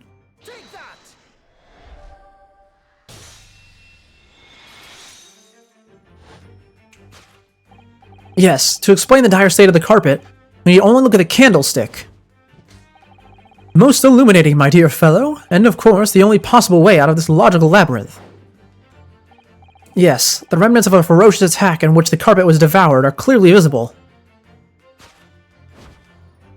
Indeed they are. The scorch marks at the edge clearly give away the truth. Scorch marks. It would appear that this room was the scene of a little marital altercation.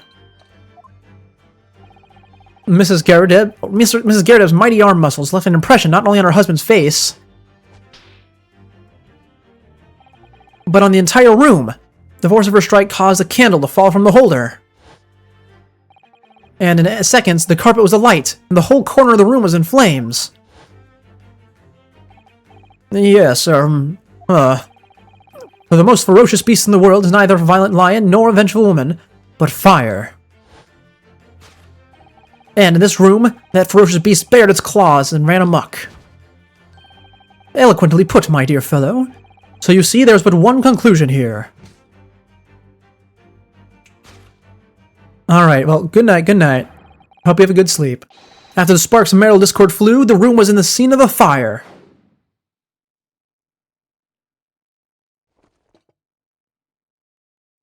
Oh, he's getting up. Mr. Sholmes, sir. I salute you! Oh, is he gonna pass out? Oh, there he goes. Oh, she caught him. Oh, she does actually have strong arm muscles. I thought they were just exaggerating. Carpet scorched by a small fire. And there we go. You know, I love these little dances that Edgeworth... I'm sorry. That's from the old games. That Herlock and Naruhodo do. I do admit, though, I kind of wish that a similar thing with Vampire Edgeworth. Now, here's the thing. There's 2 of these games. That's why this is called the Great Ace Attorney Chronicles. And considering how late we are into this game, we are in Chapter 4. I don't think we're necessarily going to get a conclusion to the whole Edgeworth vampire thing. I still don't remember his name. But, okay, so hold on. Let me get a drink of water and then I'll say my thoughts.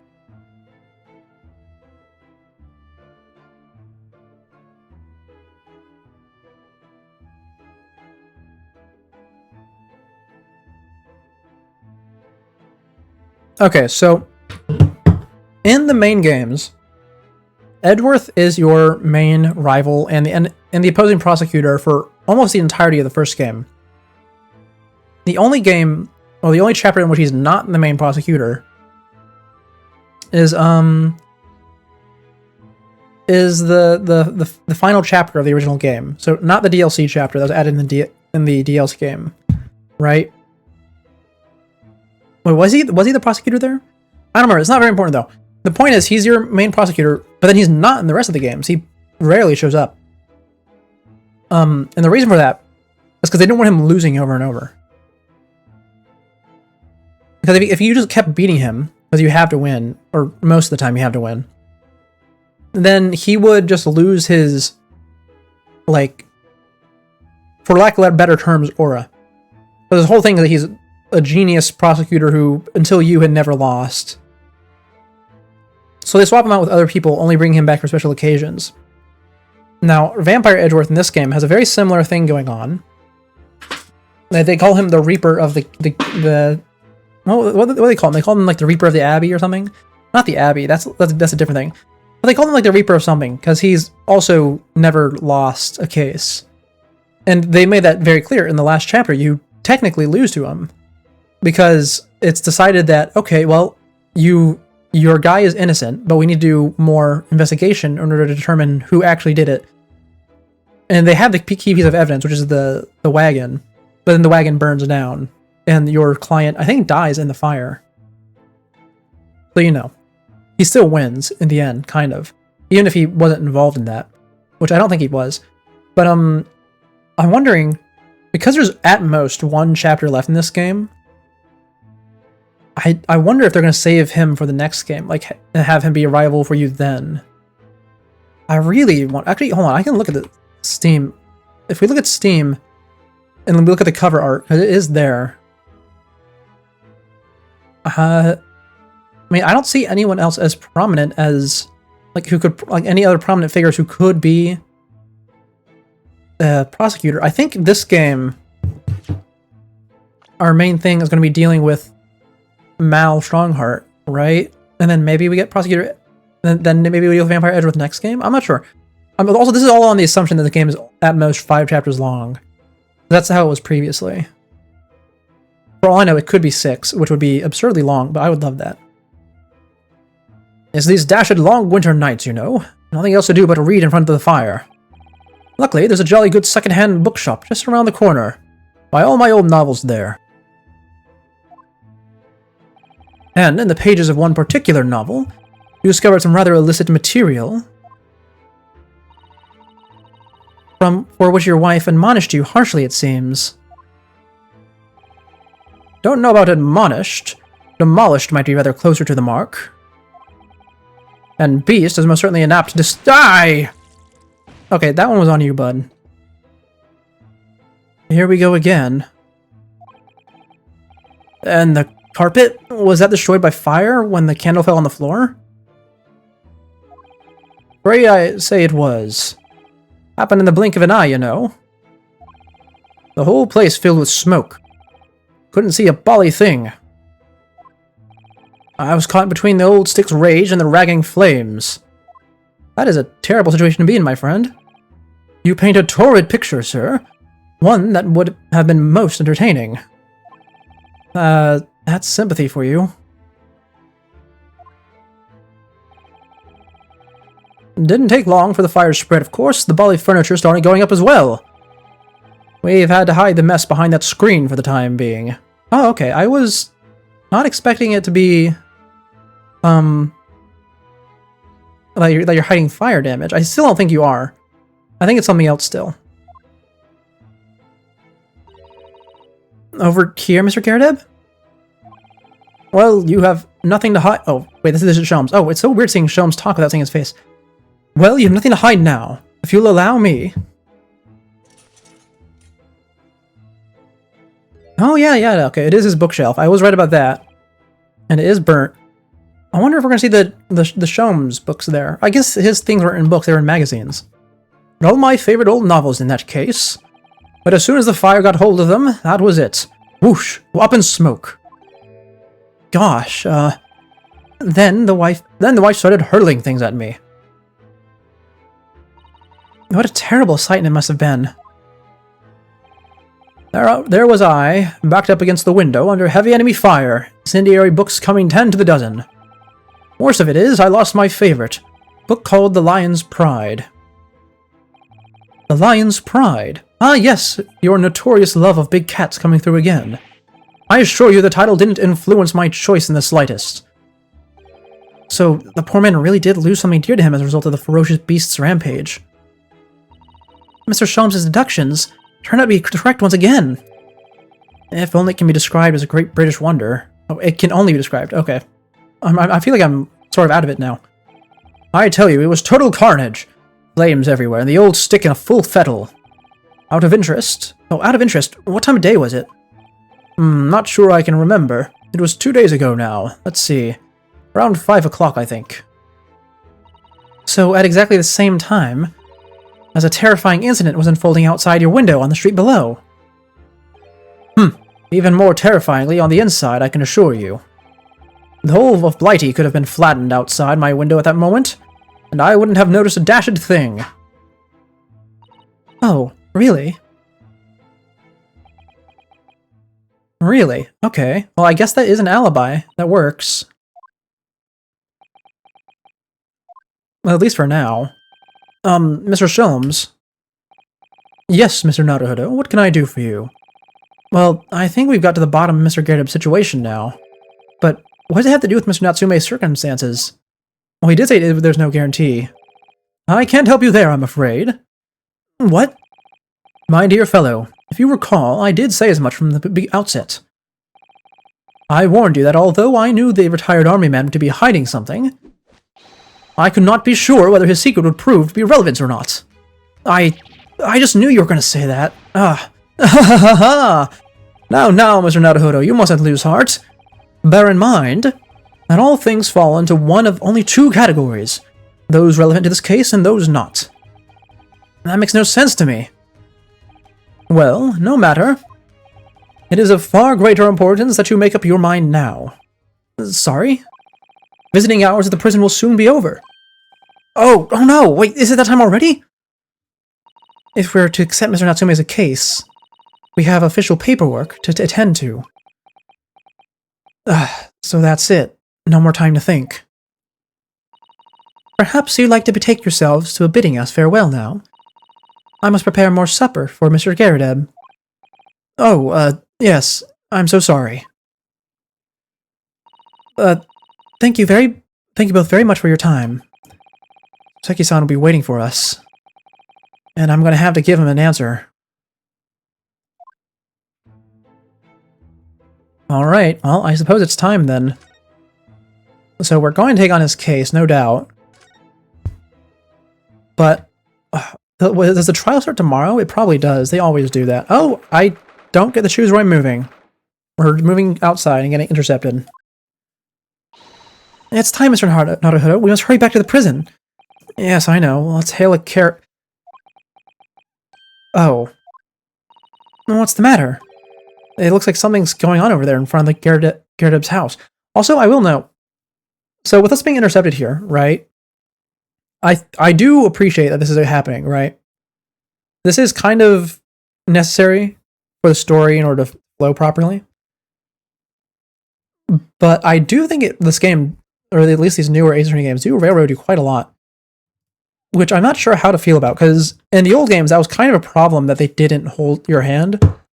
Because you would end up in situations where you can go to every single location unlocked in that chapter, and no one would talk to you if you went to any of them, which meant that you were missing a piece of evidence somewhere. And then once you did find that evidence, you would have to go around and look for where someone was trying to talk to you. So you'd at times find yourself getting lost. Like, actually lost. And, you know, that wasn't much fun.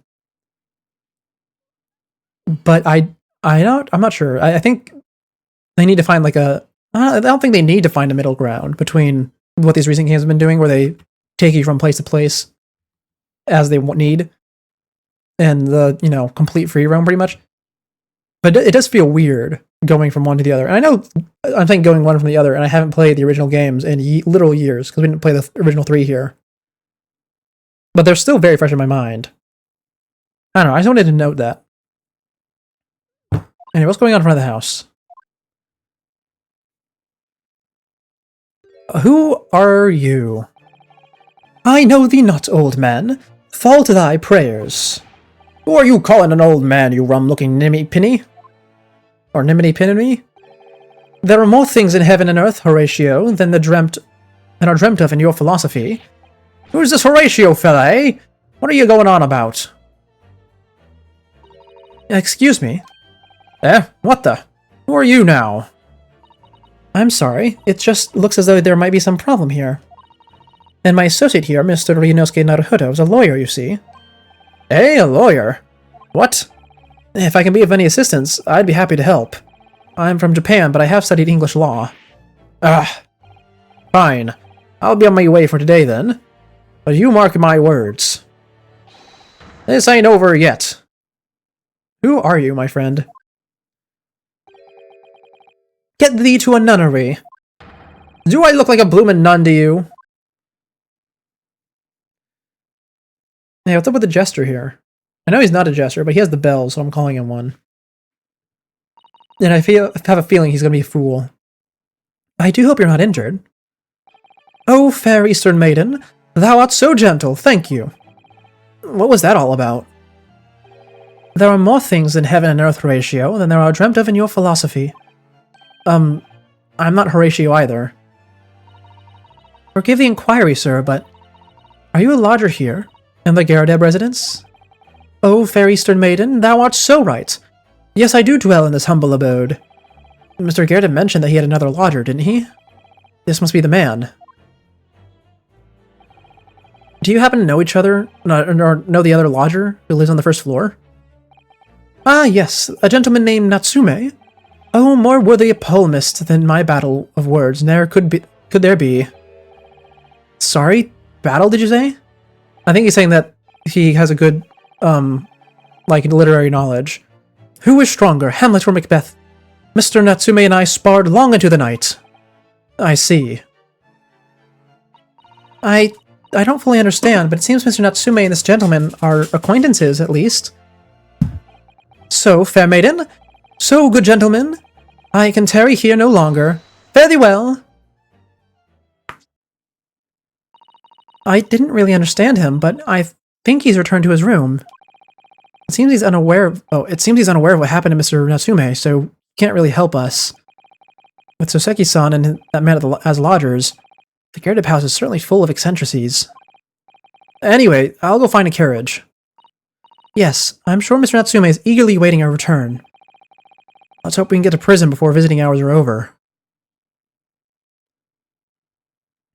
Alright, hello Mr. Natsume. Still got the crazy eyes.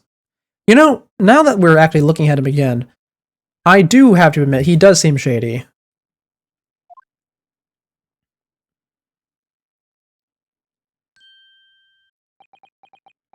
What? Well, I don't know what voice I gave him. I mean, I don't know the voice I gave anyone, really. Oh, it's you! You're here! You came! Locum student, Mr. Naruhodo Esquire. I can't believe you came back! I'm so touched! We are so sorry to have kept you waiting, Mr. Natsume. Oh, no, think nothing of it. Relax. If I were a cat, I would purr with pleasure at the company of such fine compatriots. Noble, nurturing, never-failing Nipponese! Oh, now, let's not get carried away. Oh, I quite agree. There is nothing more reassuring than the familiarity of one's native land. Who is this? On the other hand, it is through friendship transcending international borders that one truly appreciates the fact. Such is my belief, at least. Oh, hello, Mr. Shelms. It's you! The miserable, rotten spy, Herlock Sholmes. Mr. Sholmes, what are you doing here? I have no intention of doing anything, per se. Save observing, of course. Whatever do you mean, Mr. Sholmes? Well, having encountered some curious reading material in that gloomful room, and having unmasked the secret identity of that eccentric pair, I decided I should drop in on my way home, see how our divested friend is faring. Gloomful room. At least your accommodation here offers a window, my dear fellow. In that sense, it is a superior option. Anyway, I must commend you on your taste in books. My day has been a delight and cost me not a penny. Ah, you! How dare you, Herlock Sholmes? I've had it. I'm through. I'm at the end of my rope. I should have never come to Great Britain. It was a terrible mistake. Haunted by spirits in those accursed lodgings. No doubt my luck will be cursed in tomorrow's trial as well. My whole life is bedamned! What are you thinking, Mr. Naruhodo? He mentioned that once before, didn't he? That his lodgings were cursed, I mean? And there was much truth in Mr. Mustache's words. What? Curse is a wholly appropriate description, I would say. For the man's lodgings, and indeed for tomorrow's trial. Why am I getting a call? Okay, I'm sorry. This was not supposed to happen today. I need to go to the wait screen. I'll be back.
And I am back. I am sorry about that. So, I was in fact not supposed to be called today.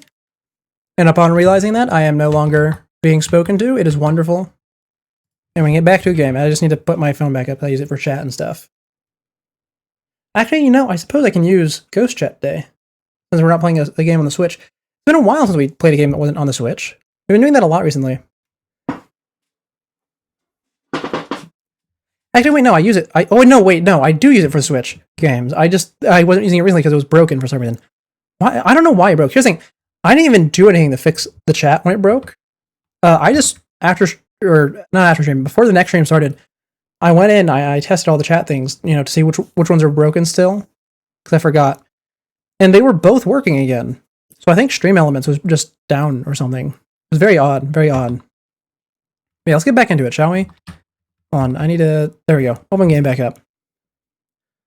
For the men's lodgings, and indeed for tomorrow's trial. What's that supposed to mean? Oh, okay, we gotta talk to him about his room being cursed. Well, I think when they say cursed trial, they mean because the Reaper is the, Vampire Edgeworth is the prosecutor. Mr. Natsume, what do you mean when you said that just now? About the trial tomorrow being cursed? Oh no, why? Why are you looking so grave? You're making me nervous. I was just getting carried away, that's all. I didn't mean anything by it. Oh, I see. That's really agitated him. You don't mean the trial really is cursed somehow? Are you referring to the prosecutor? The Reaper of the Bailey? Oh, that's what he was called. Yeah, I would never have guessed the word Bailey in 1,000 years. The Reaper? Oh, no, what do you mean? Please, tell me. Summarize it succinctly in 16 salient words. No defendant has ever survived the trial in which the Reaper stands for the prosecution. Ever. Oh my goodness, can it really be true? That was 16 words exactly. Yesterday, Mr. Nadahoda successfully defended someone against the Reaper. But then, after the trial was over, the defendant passed away in unusual circumstances. Mr. McGilden. What? Ah, I am impressed, Miss Usato. You have an eye for detail. Actually, the Lord Chief Justice told us. Mr. Sholmes, surely it can't be that having failed to have the accused convicted, Lord Van Zykes killed the man himself. That was his name, Van Zykes. No, he couldn't have, surely. Oh, you have some wonderful notions. Sorry? The man isn't a mass murderer, he's a court prosecutor, my dear fellow. Oh, yes. Why, of course he is. Of course he is. Then why are you trying to scare me? It could be said, however, that the real truth about the man is even more terrifying than your hypothesis. I'm so interested to learn more about him. I mean, they wouldn't use Edgeworth's likeness without really good reason. What on earth do you mean by that?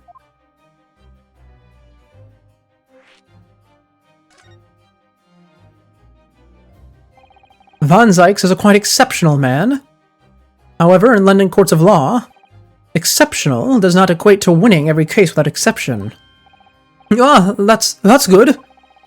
Sasaki-san looks like he's going to cry tears of joy.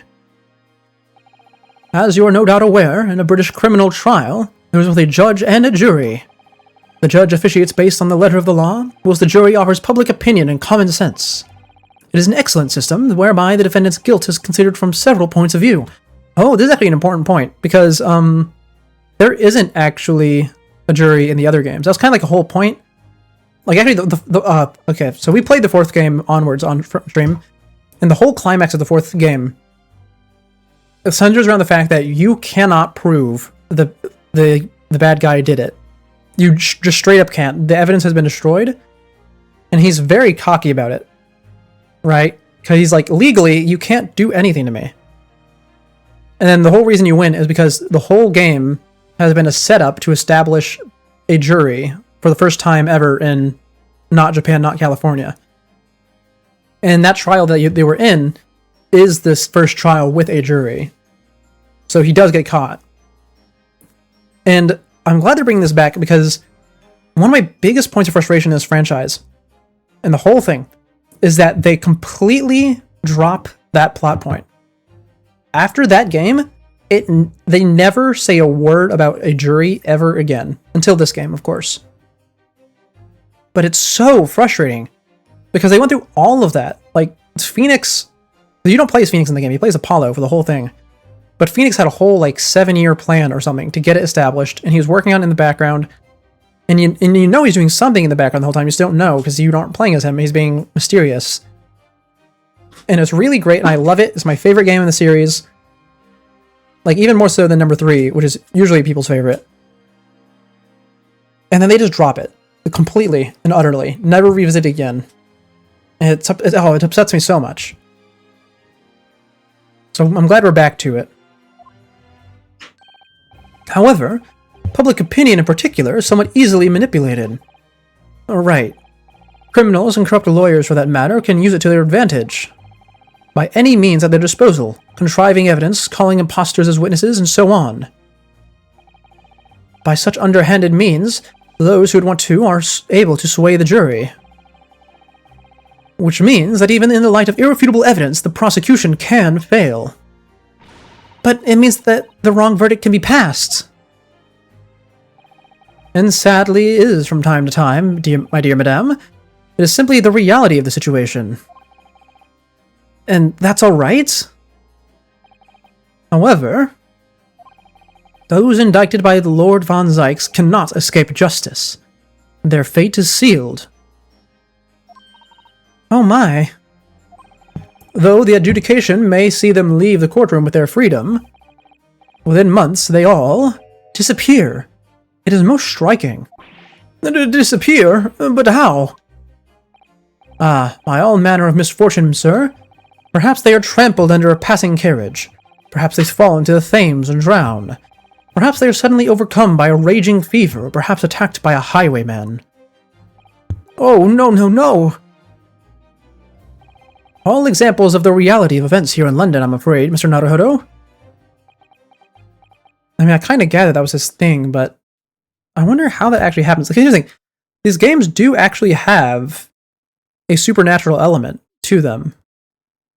The supernatural element is very, very present in the initial games, like 1, 2, 3. Not just 1, 2, 3, all of them actually. 1, 2, 3 though, especially 1, 2, 3, and 6 actually all use the same sort of supernatural elements to them. I'm wondering if there's a similar thing going on here. Now, there hasn't been a curse in any of the supernatural elements, mind you. Not at all. I mean, certainly people are pretending that things are curses, but no actual curses. I'm wondering what's going on. Ah, I knew it. I'm a dead dodo, done for, doomed!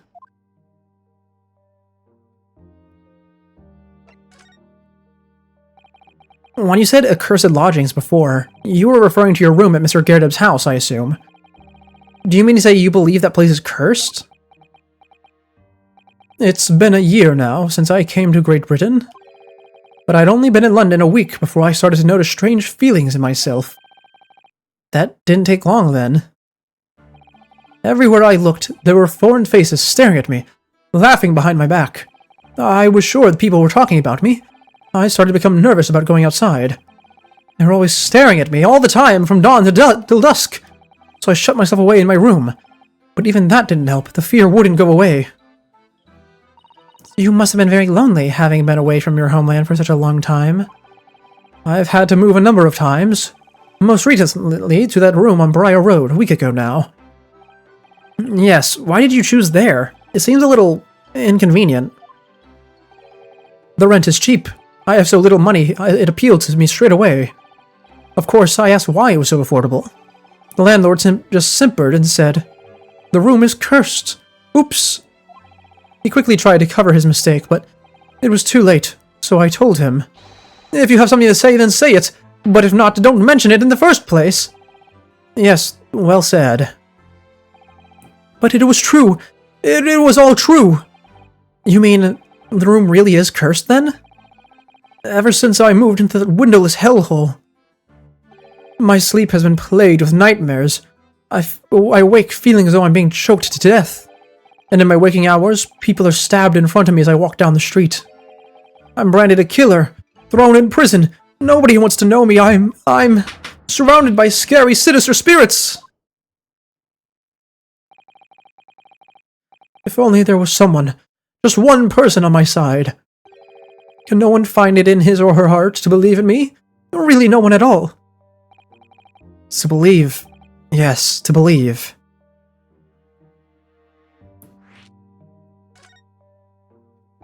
Mr. Sholmes.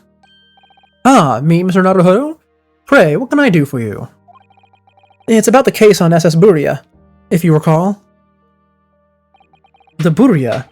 The Buria. Ah, that case. The one with the snake. Well, yes.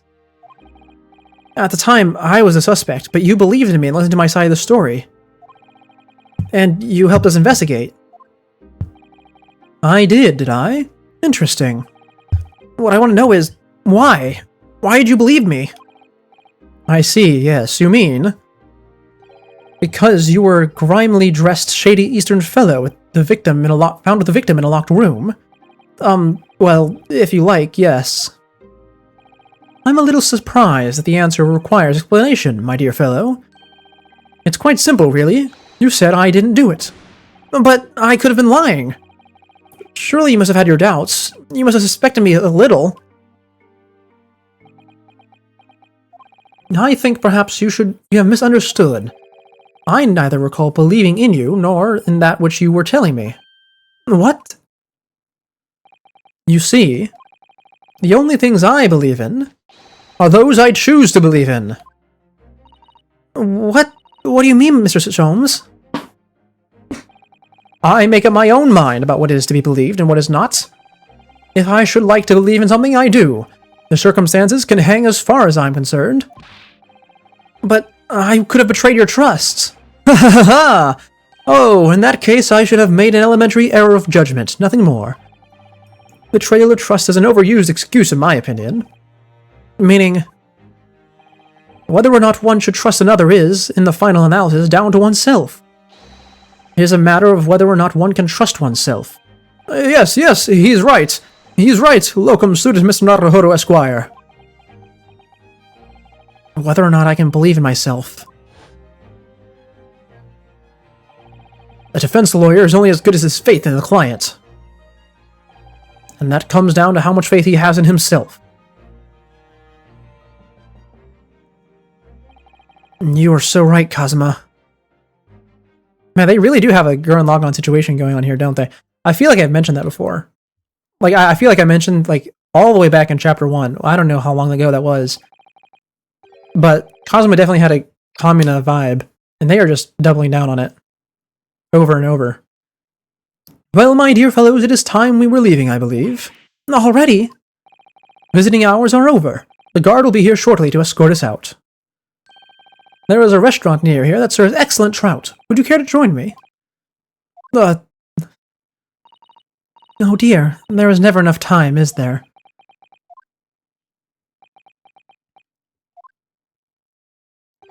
Mr. Natsume, if you'd like, in the trial tomorrow, I'd be happy to represent you. Oh, locum student Mr. Naruhodo Esquire. As I said, I only experienced a British courtroom for the first time yesterday, and although the man I was representing was found not guilty, I lost sight of something crucial. Something crucial. What to believe in. The defendant, justice, or the truth. How to believe, even. But I think I've finally worked it out. I've decided I must believe in myself above all else, to trust my instincts. Yes, Mr. Naruhodo. Oh, yes, Mr. Naruhodo. And my instincts are telling me that you, Mr. Natsume, are innocent of this crime. And it is imperative that we prove it in court. Locum student Mr. Naruhodo Esquire. I will fight for your innocence until the bitter end, with every weapon available to me.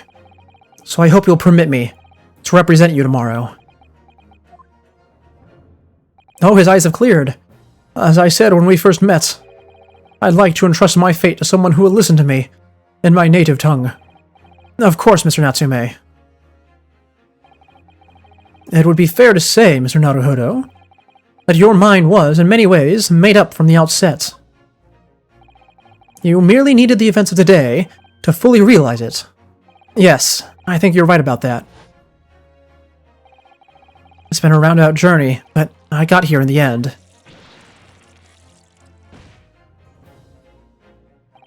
Miss Usato? Yes? Would you be willing to stand by my side tomorrow and help me in court? Absolutely. As I said this morning, you may consider me your personal judicial assistant. The shocking events of yesterday's trial still weigh heavily on my mind. But it's time to stop looking backwards. Kazuma believed in me, and Mr. Sholmes believed in me now too. So it's time. Time that I learned to believe in myself. Seki-san has no one. He's all alone. So it's my job to help him. To fight this corner. Or to fight in his corner. Tomorrow in the courtroom. With all the strength I can muster. Oh, is that our first to be continued of the day? I think it might be. Oh, there it is. Our first to be continued of the day. Right at the 2-hour mark too. Well, we're not going to be ending today. Or, well, we will be ending today eventually. We're not going to be ending immediately. Is the point. This would be the time that we usually close things up. You know, because we try to aim for 2.5 hours. But I want to keep going. I want to do at least the first segment of trial. Actually, I say first segment of trial. What if there is only one segment of trial? We haven't had a multi-day trial yet. In fact, we've hardly had any trials yet. Because we had the boat thing, which was just an investigation. It was a really, really long investigation, though. In fact, because of how long the investigation is, this might actually end up being a short trial, now that I think about it. Well, that's fine. Let's just go on, shall we? Well, I never expected this. Who'd have thought we'd be back here again so soon? We are on a study tour of Great Britain, with the intention of learning the country's legal practices. In order to research the latest court procedures here, we need as much court experience as possible. Well, yes, I suppose that's true, but for the person in the dock, it may well be his or her one and only time in court, and it could be life-changing. In which case, treating it as research may seem a little crass. Oh, when you put it like that, you're quite right. Good morning. Who is this? Holmes? Oh, good morning. Ah, Mr. Natsume. Good morning. Oh dear. Are you all right? Your eyes are terribly bloodshot. Oh, the early bird catches the worm, as they say here in Britain. Yes, I've heard that. I've heard that expression. But I really don't want to catch a worm. So I tried desperately not to wake up early, but I was so worried I couldn't catch a wink. And now I'm absolutely exhausted as a result. Do all literary people take things so literally? Thank you for putting your faith in us today, Mr. Natsume. Oh, I wish I had 9 lives. My whole future hangs in balance. I'm too terrified to tremble. Really, because I can feel the tremors on the floor. I can't do this. I can't take it. Although, locum student Mr. Naruhodo Esquire. Yes? I caught a glimpse of the public gallery as I walked by the courtroom. It looked like the opening night of an opera. There were so many people. I had no idea my case was such a notorious affair here in London. Oh, neither did I. Do you know why that might be, Mr. Sato? I'm sorry, Mr. Naruhodo, but I have no idea. So that all-knowing look on your face is just coincidence then, is it? Oh, in order to hide the truth from me, it's because of the Reaper, isn't it? Lord Von Zykes? Is that right, Mr. Sato? I purchased as many different newspapers as I could to find this morning, and yes, Lord Von Zykes is on the front page of every one. I knew it! Sometime after the prosecutor was dubbed the Reaper of the Bailey, he stopped appearing in court, it seems. It's been several years now, in fact until the day before yesterday. Yes, Inspector Gregson told us something similar, didn't he? Oh, there he is! There he is! Oh, I love him! I love him! Oh, he's so great! I love him. The trial 2 days ago marked Lord Von Zykes' return to the courtroom after a very long hiatus. The trial of Magnus McGilded. What a harrowing experience that was. I believe that appearance made even greater waves here in the capital than today's. But we wouldn't have realized, of course, having only just arrived in this country. Why is the Reaper back in the Bailey so soon? What appears to be a mundane murder? That's the question the papers are asking. And they're all speculating various answers. Mundane? The mundane?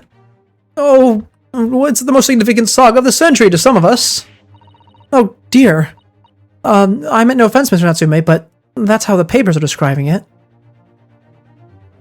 Well, lest we also forget the fact that it could spark an international incident. Obviously, the reappearance of this infamous prosecutor has caught people's attention. But there's another blatant similarity with the trial 2 days ago. Yes, I agree. Locum student Mr. Naruhodo, Esquire. It's you! Me? Well, I suppose that's true. Both times, it is you who stands against the legendary prosecutor. It can only mean that you... Oh, that you're the friends with the Reaper. Please, I don't rub shoulders with Deathbringers. I'm afraid that there's really only one other explanation. It can only be another example, Mr. Naruhodo, of your uncommon bad luck. Thanks for that. Oh, this is just my luck. Why must I be represented with a man with such frail fortune? By the least lucky lawyer alive! Well, let's not forget that it was you, Mr. Natsume, who asked me to represent you. Oh. Yes, it's true that I'm just a student, new to London with little in the way of experience or skills, or luck. But I promise you this. I will fight in your corner until the bitter end. And I will believe in you, Mr. Natsume. Oh, benevolent locum student Mr. Naruhodo, Esquire. You're not alone here with us, Mr. Natsume. Whatever happens, you'll always be on your side. Oh, benevolent non-locum assistant Miss Mikotaba Esquires. Oh, I am in your debt forever! I shall never forget this day, Mr. Natsume. Counsel for the defense. The court session is about to begin. Kindly make your way into the courtroom at once. Alright then, Mr. Natsume, it's time. Let's go. Yes! And this is it. My second appearance in a British courtroom. And my second trial against the Reaper. I hope you're watching over me, Kazuma. As this time, I won't let my faith waver. I'll believe in my client to the last. Just like you believed in me. I believe I can do this now. I'm ready for this fight.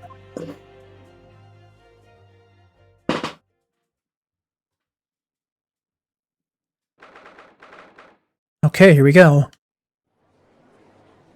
Okay, a new jury. In the name of Her Majesty the Queen, I hereby declare this court to be in session. I call now upon the counsels for prosecution and defense to declare their willingness to proceed. Oh, what voice did I give him? The prosecution is fully prepared, my lord. Oh, right, I remember now. I gave him the Grimoire Noir voice. Okay, I'll have to do that from now on, if I can remember how to do it. Oh, it's been so long since I did the Grimoire Noir voice. Okay, we can try. The defense is ready, my lord.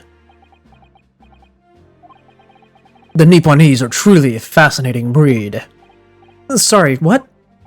Lord Strongheart has told me all about you. That you are a student who arrived in London but 2 days ago. A mere amateur. Do you have a point? Being a compatriot, you feel compelled to try to help the accused, I suppose. Typical Nipponese arrogance. Forgive me, but I do not believe arrogance is an appropriate description. Susato-san. After all, at our previous encounter, the defendant was found to be innocent.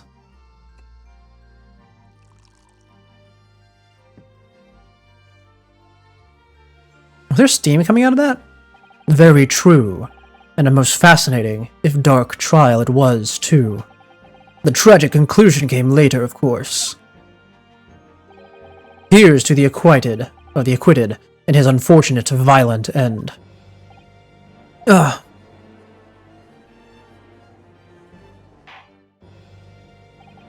Thank you, counsels. I see both sides are in fine fettle. Now, ladies and gentlemen of the jury, are you ready to carry out your duties here in court as impartial members of the public? You never know when you might be down on your luck, I suppose, but I do believe in fair play for everyone. This guy was here last time. Okay, so you have one juror that's the same. Well, I must warn you, I'm rather more ruthless than I appear. Oh well, not me. What you see is what you get. I'm a peace-loving fellow. Oh, she should not be here. She should not be here. She is involved in the case. Get rid of her. I'm afraid to say, I think it's quite possible that mustached foreigner did the deed. Come on, what are we waiting for? No doubt he did it anyway. Eh? Sorry, didn't quite catch that. Very well, let us proceed. Your opening statement, if you please, Lord Van Zykes. Very recently, Great Britain signed an alliance with a rising power in the Far East. The accused in the dock today is a student from that same land, a certain Mr. Soseki Natsume. And while our country has extended this foreign student the warmest of welcomes, regrettably, the kindness has not been returned. In fact, the student is accused of a most sinister act. Of plunging a knife into the back of an innocent woman who was doing nothing but walking down the street. You know, we don't even have the name of the victim yet, do we? We don't. That's kind of a problem. A knife crime! I tell you from bitter experience, those are the worst. Bloody oath they are. Just look at that swallow complexion and short stature. He's one of those dreadful Japanese. Come on, let's get this over with. With me now, everyone. 1, 2, 3. Sorry, I didn't quite catch that. Pray, forgive the discourtesy of smashing my hollowed chalice here in the great chamber. Allow me to call the first witness to the stand. Very well. Bailiff, lead the inspector in, please.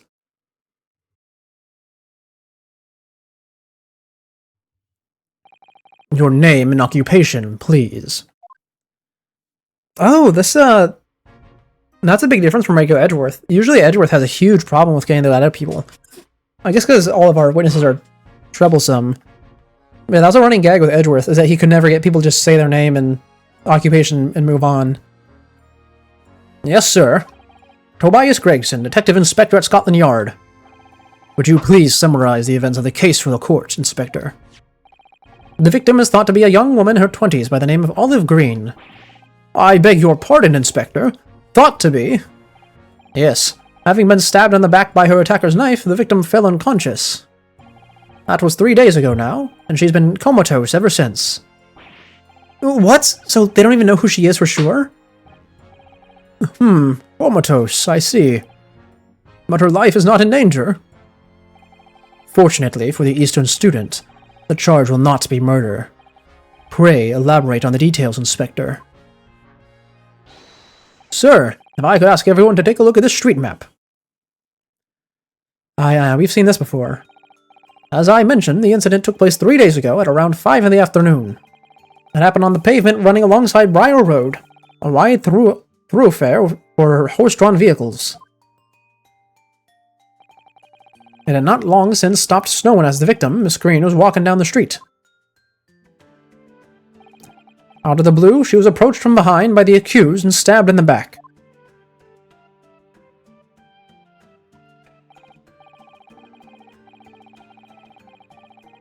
Luckily, the young lady's life was spared, and she's currently being treated in one of the city's hospitals. But being unconscious as she is, we've been unable to take a statement from her, of course. This is the case file with everything we know about the victim so far.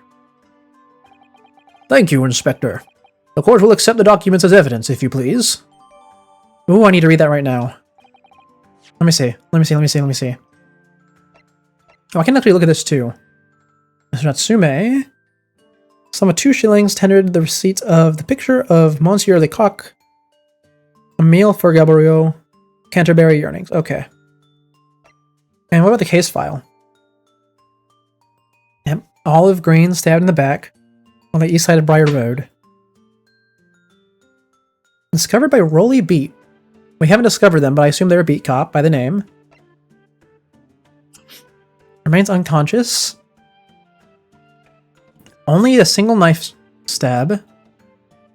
And the assailant was seen running away by the reporting officer.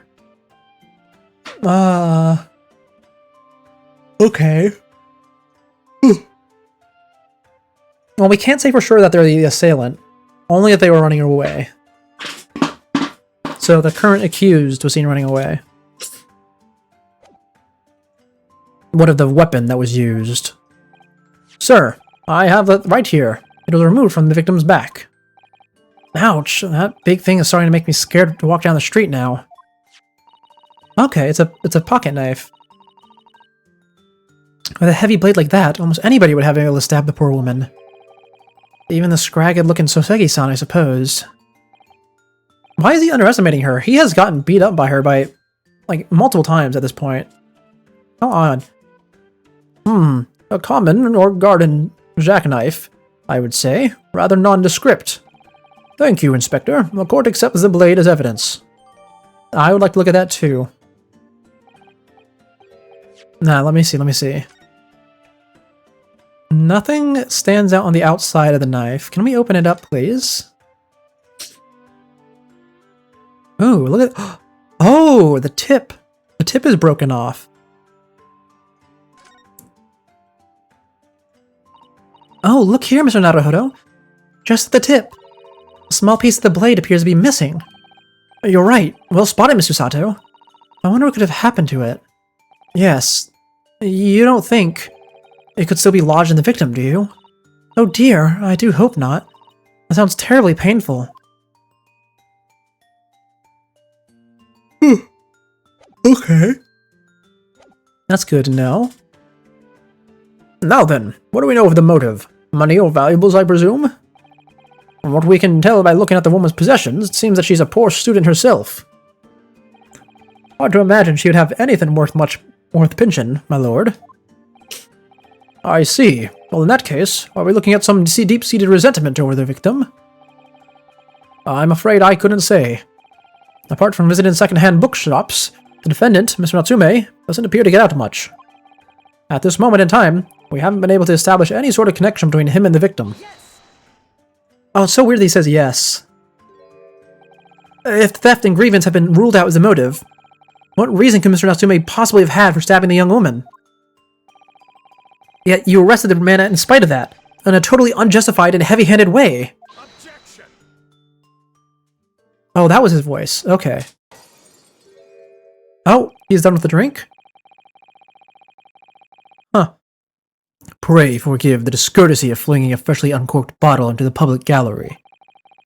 But your words have soured its hollowed bouquet. For it is you, my learned friend, who is being heavy-handed here. What? Scotland Yard does not arrest people without good cause. That should be beyond question. Inspector Gregson, the prosecution calls for your formal testimony. Explain to the court precisely why the constabulary came to arrest the Nipponese student. Yes, sir. Okay, let's see. Time for our first witness testimony. We haven't done this in a long time. As I said, it was 5 o'clock in the afternoon when the incident occurred, and there was an unusually light fog. Visibility was reasonably good, and there was no one else but the victim and the accused. Out of the blue, the victim was stabbed from behind and subsequently collapsed on the pavement. The accused ran off, scattering his belongings all along the floor. Those being a number of old books he just bought. He was on his way home from a bookshop, it seems. It was just a matter of working out who the books belonged to, and we found the bloke to arrest him. Old books, you say? Yes, my lord. I have a photograph here of the scene of the crime, taken immediately after the incident. Oh, this is in color. Oh, that's so weird. Why is it not black and white? Ah, yes, I can clearly see the books to which you are referring. I will take that photographic print as evidence, please, Inspector. Okay. Good to know. You Nipponese are a spineless breed, too cowardly to admit defeat. Denying everything, despite the overwhelming evidence to the contrary. Well, Forgive me, Lord Van Zykes, but the defendant is not denying everything, as you put it. What are you doing, Mr. Sato? Do go on. Mr. Natsume has admitted to playing some part in the incident. Isn't that right, Mr. Naruhodo? Well, now that you mention it, when we visited him in prison yesterday, he did tell us that what had all happened. As I was walking along that accursed pavement, I could make out the sole silhouette of another ahead of me. A woman, wearing a green overcoat she was, and just as I went to overtake her, she suddenly let out a little scream and collapsed on the cold, hard slabs of stone at my feet. I was terrified. I had to get away from there. So I ran, as fast as my legs would carry me to my cursed lodgings. Did the knife get thrown into her back? A green overcoat. Well, that's exactly what the woman in the print is wearing. Oh my, a photographic print in full color. What will the world come up with next? The defendant has done nothing more than admit he fled the scene of a terrifying incident. But that does not mean that he's guilty of a heinous crime of stabbing a woman in the back. There was nobody else there at the same time, just the two of them, the victim and the accused. In other words, there was nobody else who could possibly have stabbed the woman. In fact, that the accused concedes. It seems this cross-examination could prove to be pivotal, counsel. Proceed, please. Yes, my lord. Nothing for it. I have to use this cross-examination to turn the tables here. It's our only chance. Okay, here we go. Where... I wasn't actually paying attention much. I was too busy just actually reading this to figure out what was wrong. So... what then is wrong with this? Let's see. 5 o'clock in the afternoon when the incident occurred. And there was an unusually light fog. That is fine. Now, notably, the couple living upstairs, the Garadebs, said there was too thick a fog to see, but that was probably them covering up their marital dispute. Yeah, nothing else here seems to know anything about the fog. Visibility was reasonably good, and there's no one else but the victim and the accused. Kind of look at the map. Someone could have been around the corner, right? Well, no, because if he's going to his lodging, that means he's walking from Meerschaum down Briar Road. There's alleyways, though. There is alleyways, yeah. Okay, next one. Out of the blue, the victim was stabbed from behind, subsequently collapsed on the pavement. Wait a second. How do you have this testimony? How do you know this? There must have been someone else.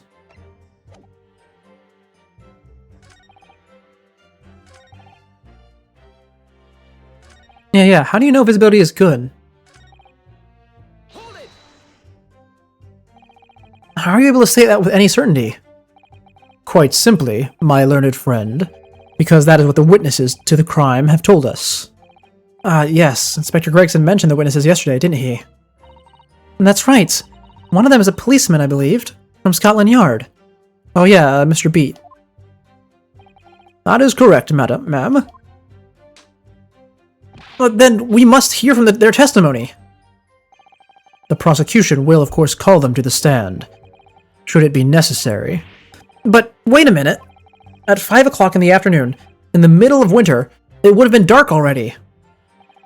No matter how light the fog may have been, no one could possibly have seen. I'm unaware of the situation on your tiny island in the east. But here in the capital city of Great Britain, all main roads are illuminated at night by the gas streetlights. Ah, right. The prosecution believes there would have been ample light by which to witness the crime. Quite. Here in London, for the first time in history, mankind has completely conquered the darkness. Which means we really need to hear those witness statements. If I could just get through the fog of this cross-examination, maybe we'll be able to. It seems the counsel for the defense is taking stock. Continue with your testimony, Inspector. Out of the blue. Oh, right. Okay, back to this.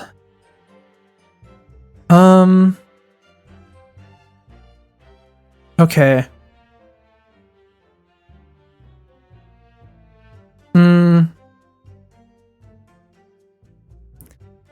Ooh. Okay, how do we do this? Use Reno scattering his belongings. We know that. Number of old books, yeah. It's a matter of working out who the books belonged to. Did he drop his receipt? No, the receipt was in his store. I mean, in his house. You asked for the help of the famous detective Herlock Sholmes to locate the defendant, I believe. Stuff and nonsense. Sorry? That jack in office, that busybody, just comes and sticks his oar in whether we ask him to or not. But according to what I have here, Mr. Sholmes was shown to the scene by Scotland Yard detectives. Well, that was nothing to do with me. The lads at the scene must have done it, without my permission. I tell him time and again, whenever something happens, send word to headquarters, and follow your bloomin' instructions. I see. If that meddler gets his hands on any details, they'll be reading it in the Rance magazine next month. And you can bet your last farthing that I'll be in there too, stripped of all my hard work on the case. Yes, Mr. Sholmes, no, Mr. Sholmes, aren't you clever, Mr. Sholmes? That's all the thanks I'll be getting. Inspector, if the man is proving detrimental to the Yard's activities, perhaps I should step in and deal with him. Ah! It appears Inspector Gregson is lost for words. Yes, yeah. The Reaper's words carry a lot of weight, obviously. Anyway, the point is this. That little Japanese bloke's already admitted it. He's admitted that those books are all over the pavement at the scene were the ones he bought that day.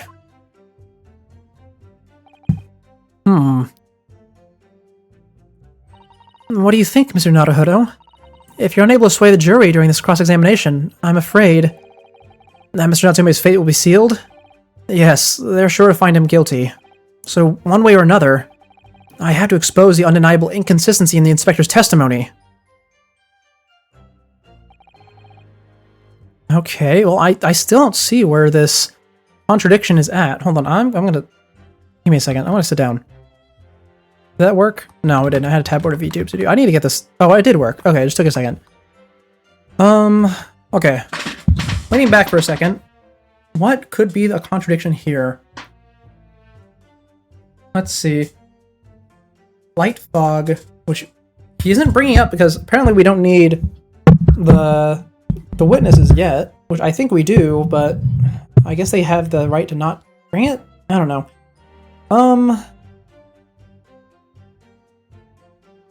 5 o'clock in the afternoon. There's light fog.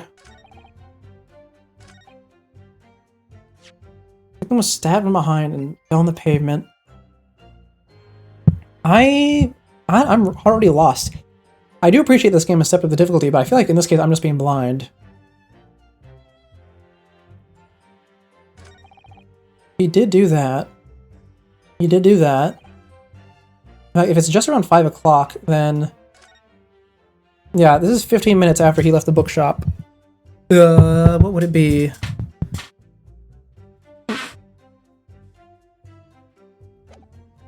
He had 3 books. He dropped all 3, yeah. She is stabbed in the back with this knife. She's wearing the green overcoat.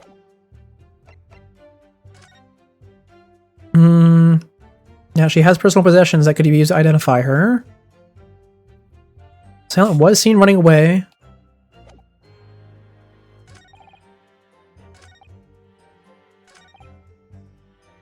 Out of the blue, the victim was stabbed from behind.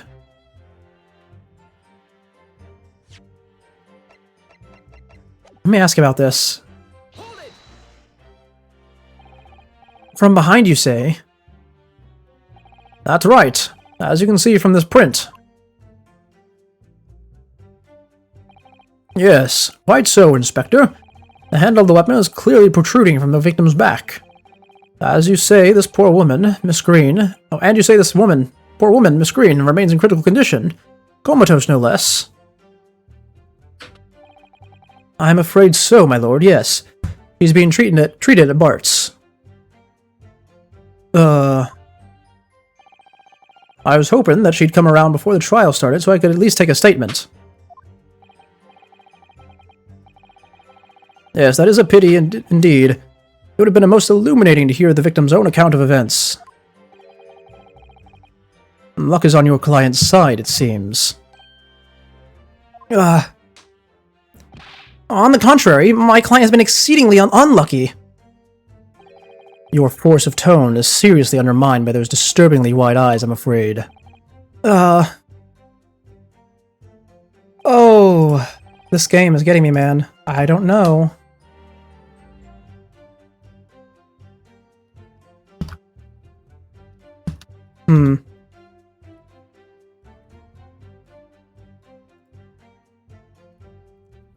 Okay. Yeah, ran off accused. Now the blue. It was good. Yeah, this is what bothers me right here. This right here. We know that they have to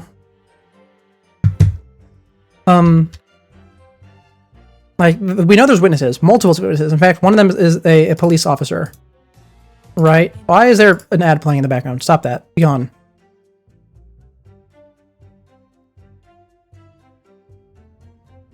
Oh, man.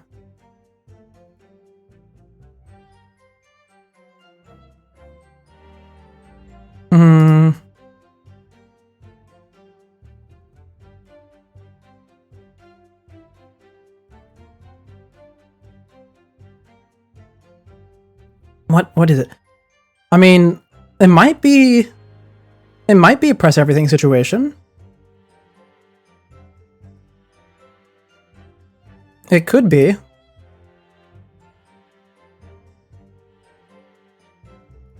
It could be.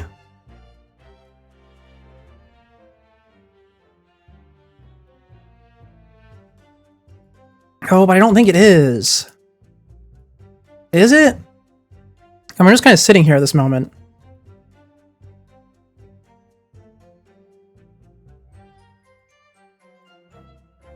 Okay, you know, well, let's do press everything. Let's do press everything. A light fog, you say? Well, light for London. You can see the opposite side of the street for once. Not much further, though. That's right, isn't it? Oh, that's right, is it? Is it? Around these parts, yes. Not something I'd expect a Japanese fellow like yourself to know, of course. I've read that London is famous for its fog. But in my country, people usually imagine that gives the city a rather beautiful appearance. Huh, how quaint. Yes, well, it's not something us Londoners tend to romanticize, as I expect you can appreciate. I see. At this time of year, the fog causes a large number of accidents, especially when it's heavy. Sometimes you can't even see your own hand at the end of your arm. Indeed. The other day, I was very nearly trampled by horses before I could even see the carriage they were pulling. Susato-san and I should definitely remember to stop, look, and listen. However, on the day that concerns us, the fog was somewhat lighter than usual. A fact that no doubt lamented by the accused.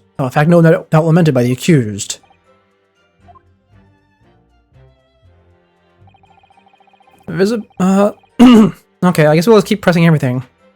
Let's see, we did that one. This one next. Mr. Natsume's belongings? I think you'll find it's all there in the photographic print of the crime scene. Yes, the 3 books on the floor. That's right, my lord. Second-hand books they were. Irreparably damaged after falling in the snow, of course. Really? The accused could easily have carried all 3 books in one hand. Which means his other hand would have been free to wield a knife, for example.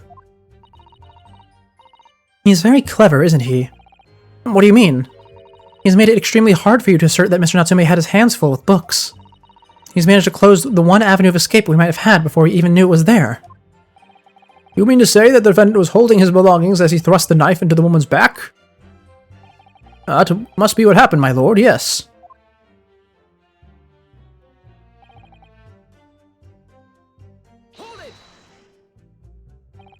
The defendant apparently visits a secondhand bookshop on a daily basis. Yes, oh, I understand. A shop full of old English literature. I commend the accused on the lofty subject matter of his scholarly attention. The bloke's room was stacked floor to ceiling with those musty old books. Can you tell us more about the bookshop in question, please, Inspector? Well, if I must, I'll have to ask you to look at the street map again, I'm afraid. Okay, this is progress. The closest second-hand bookshop to the accused's lodgings is this place here, Bourbon Books. A little place on the corner of Briar Road and Meerschaum Street. As it happens, the accused is currently living in lodgings on the other side of Briar Road, at the opposite end. Which means it doesn't take a genius to work out the route he would have taken home. Something like this.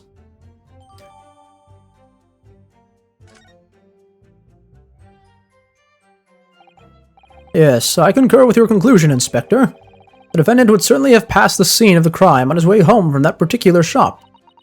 Mr. Naruhodo, I think that what Inspector just told us could turn out to be of vital importance. Yes, I agree. The most important point that Inspector just made being... let me see. What was the shop called in this? This doesn't say the name of the shop on it. Oh no, it does! It says Your Books. The bookshop's name. Inspector Gregson, may I ask you a favor? What? Would you kindly add the name of the bookshop to your formal testimony, please? I believe it may be of some vital importance. Maybe. Oh, well, you know. I mean, yes, I could very well be an important clue. Very well, not that I can see it being of any great significance. But please revise your testimony accordingly, Inspector.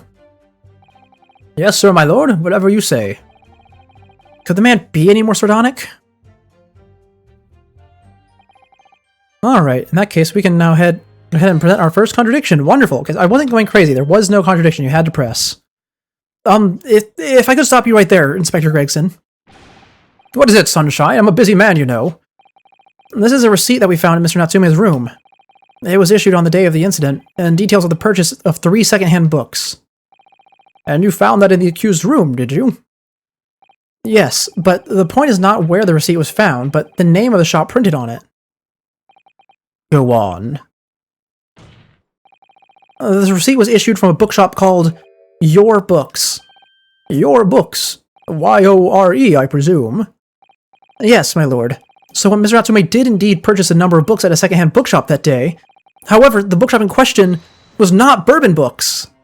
What? Inspector, do you know of this other bookshop? Yes, sir.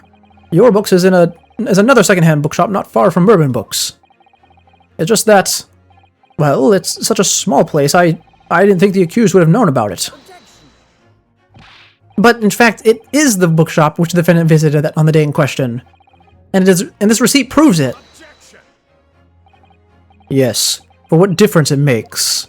Whether the man purchased his musty tomes, it makes no difference in the final analysis. I disagree. I mean, after all, I have the street map here, if that might be of help. Oh, yes, thank you. Have a look at this, please. If the defendant had been returning from Bourbon Books, then yes, he would almost certainly have passed the place where Miss Green was attacked. However, if we take into account the fact that he was actually at another bookshop, Your Books, it may very well turn out that he wouldn't have passed that location at all. Could that be true? My, it rather depends on where the other bookshop is, but I do declare it may be a possibility. Is that right, Mr. Lawyer, sir? What you just said? Absolutely. It could absolutely be right. Inspector Gregson, where is this Your Books establishment? Well, obviously we looked into that. It turns out that your books is just here on the next corner of Meerschaum Street going east. Okay, so he could have gone down Calabash Road. And there you have it, as you can clearly see now. Oh.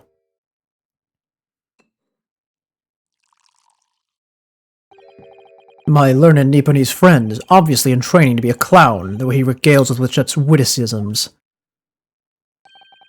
To your future career in the circus. You put that glass down now or I'll put it down for you. I, didn't think I needed to spell it out, but here we go. If the accused was coming home from your books instead of bourbon books, there's no doubt that he still would have passed the place where the victim was stabbed. Yes, thank you very much, Inspector.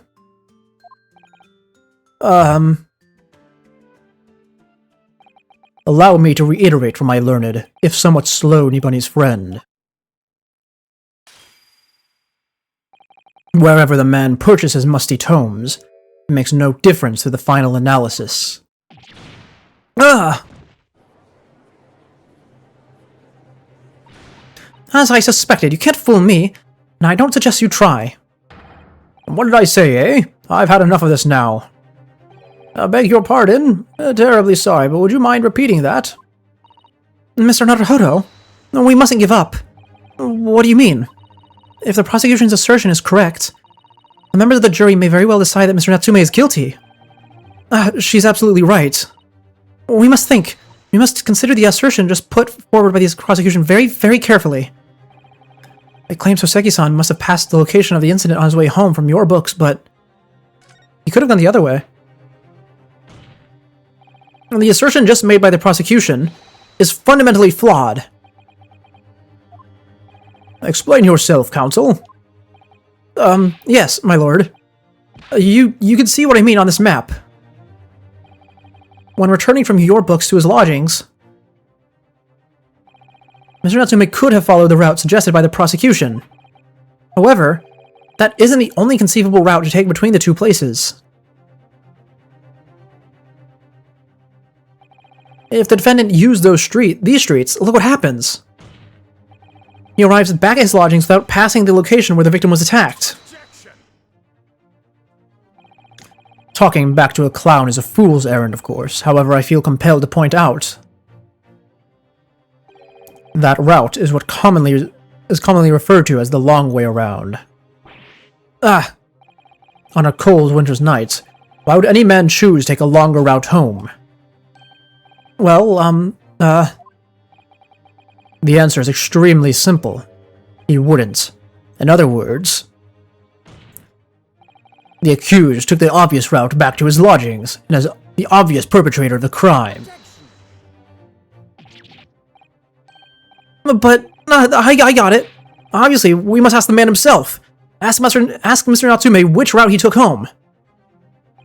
I have already informed the court of the accused's response to such a questioning. He claims he has no recollection. That's right. As I said, the bloke seems to spend his time outside wandering aimlessly from A to B. That day was no exception. He said he doesn't remember where he was or which route he took home. I don't believe this.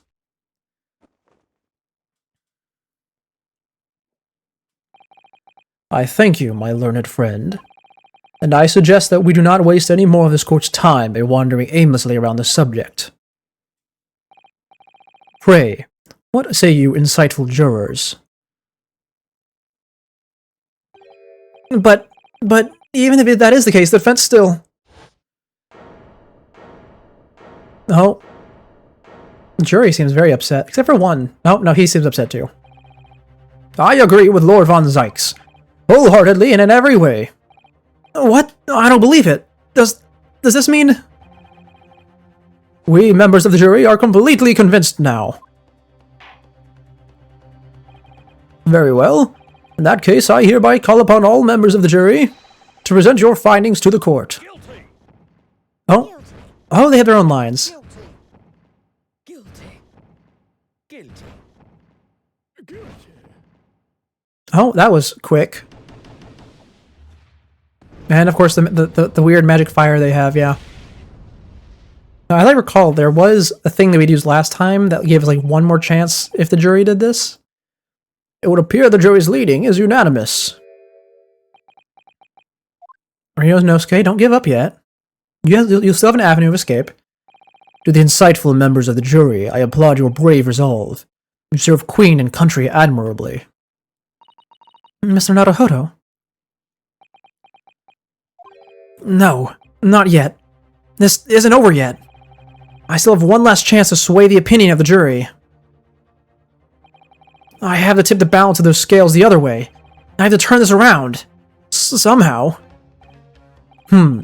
Those are the eyes of Quarry, not yet willing to give up and die.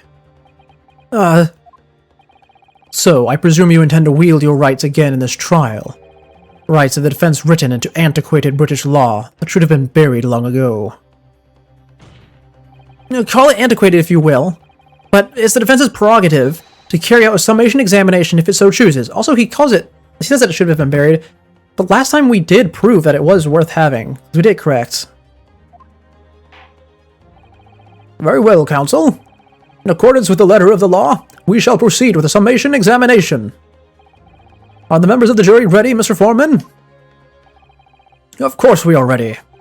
I'm all too familiar with that Nipponese whippersnapper and his uncas refusal to throw in his alley. Very well, then. Ladies and gentlemen of the jury, you'll each explain on what grounds you have determined the defendant to be guilty. Oh, right, that's how this works. I had almost forgotten. Okay, here we go. Oh, pity's sake, that little oddity already admitted it himself, didn't he? If he said it that a woman in green collapsed before his eyes, well, I can only have been the victim. The man wouldn't have gone around the houses on his way back from the bookshop, not in the winter. So the poor woman was attacked from behind, was she? How dreadful. I really don't care. Can't we just wrap this up now? I've got work to be doing. Your books, yes. Nice shop, that. But bourbon books. No, not worth a visit.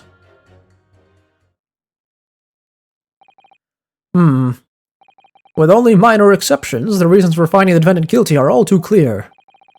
When the stabbing occurred, the only two people at the scene were the victim and the accused.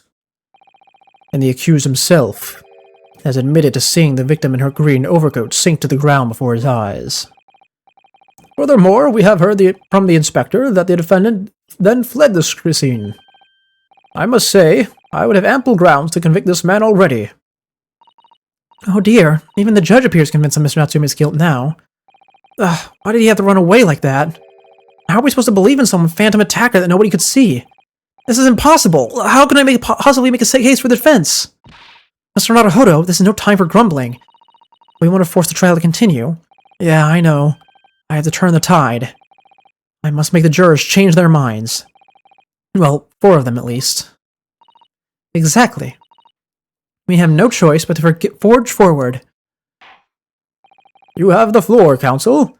Begin your summation examination. Yes, my lord.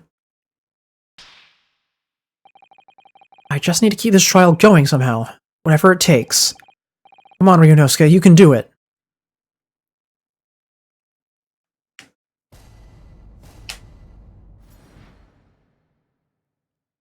Here we go. So where do we go? He did not admit it himself. Oh, right, this is how this works. I had to pit 2 people against each other. Right.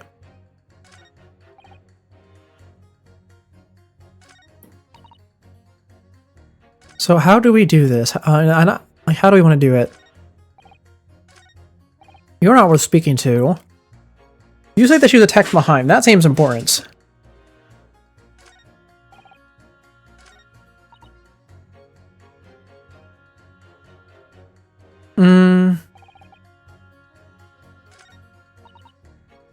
Morning rain collapsed before his eyes.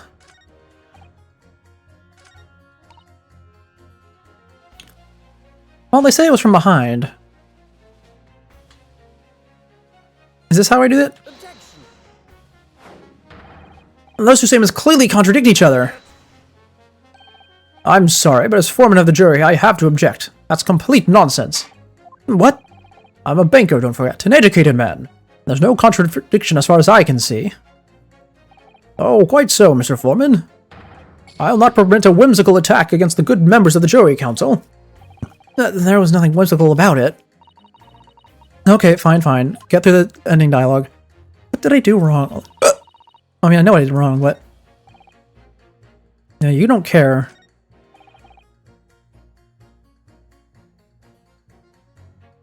You know what? Maybe it's you in this. Objection. Hold it. No, it's not that. No. Same thing again.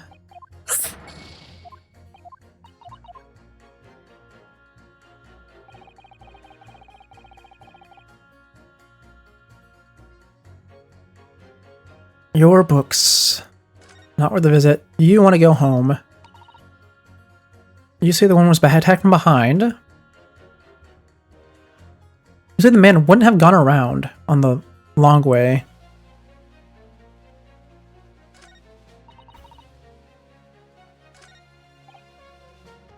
No, he didn't admit it. No, that's the issue.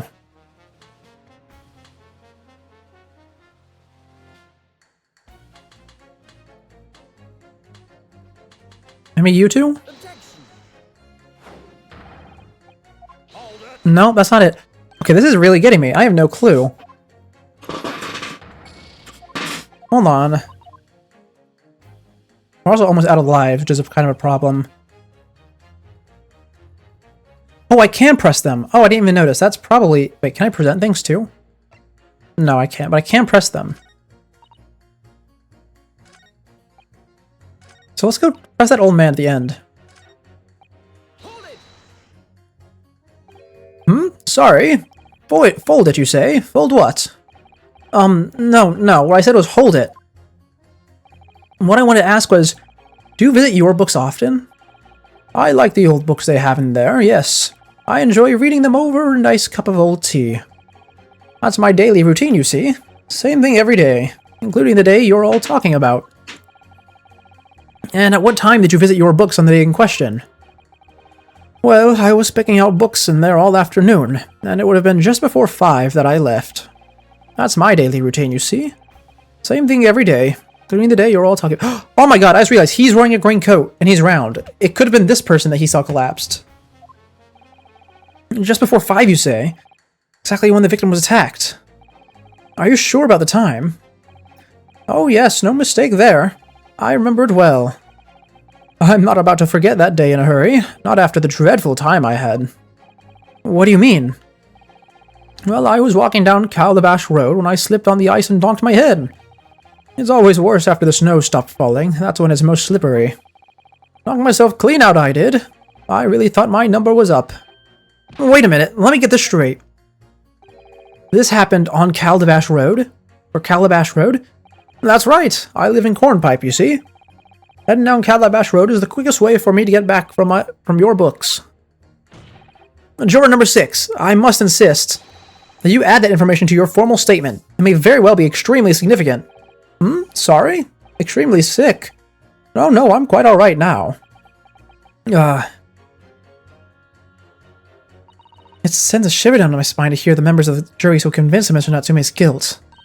But, oh wait, this is the looping dialogue. Okay, we can go past this. So now we know. Let me see. Woman in green. And he's a man in green. There we go, got it. Those two statements clearly show a flaw in the juror's reasoning. A flaw? What are you talking about, counsel? Well, juror number 2, juror number 6. My, whatever do you mean, sir? I think perhaps the old man didn't hear you. Oh, unbelievable. It's not like I was loud or anything. Not like I was loud or anything. There's at least one fact of which we can be sure here. The bookshop receipt found in the defendant's room clearly indicates that on the day of the attack, he had been to your books and purchased a number of second-hand titles. He then returned home on foot. But the man said he had no recollection of his return journey. That's correct. But what does he remember what he does remember is seeing someone appear in front of him on the way. Someone in a green overcoat who suddenly collapsed on the pavement before his eyes. Yes, we are all aware of this. The poor young woman who was stabbed, obviously. Can we really be sure of that, madam? My, whatever do you mean? I'm sure you heard juror number 6's account of what happened to him the other day. That same afternoon, there's somebody else apart from the victim, who was wearing a green overcoat and who fell over on the icy streets in the neighborhood. Oh my! Oh? My goodness, you mean... That's right. I'm referring, of course, to the hard of hearing juror number 6. Are you really suggesting that the person in the green overcoat whom the defendant saw collapse in front of his eyes was a jolly old gentleman at the end of the bench here with me today? As entirely possible, yes. After all, the old man has a somewhat similar build to the woman. Well, look at that.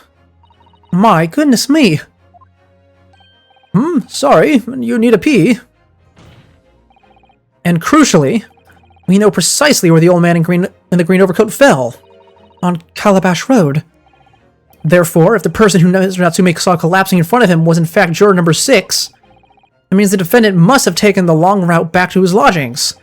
And if that's true, then clearly the crime scene on Briar Road where the woman was stabbed was not on his way home. Oh my! You idiot old man, if you hadn't been so daft to be roaming about there, we would have been boxed this off hours ago. And really, what were you thinking wearing such a befuddling coat? What did you say to me? Is it a crime for the elderly to walk the streets these days, Is it a crime to slip over on the ice? Is it a crime to keep up with the latest styles and wear a beautiful green overcoat, is it?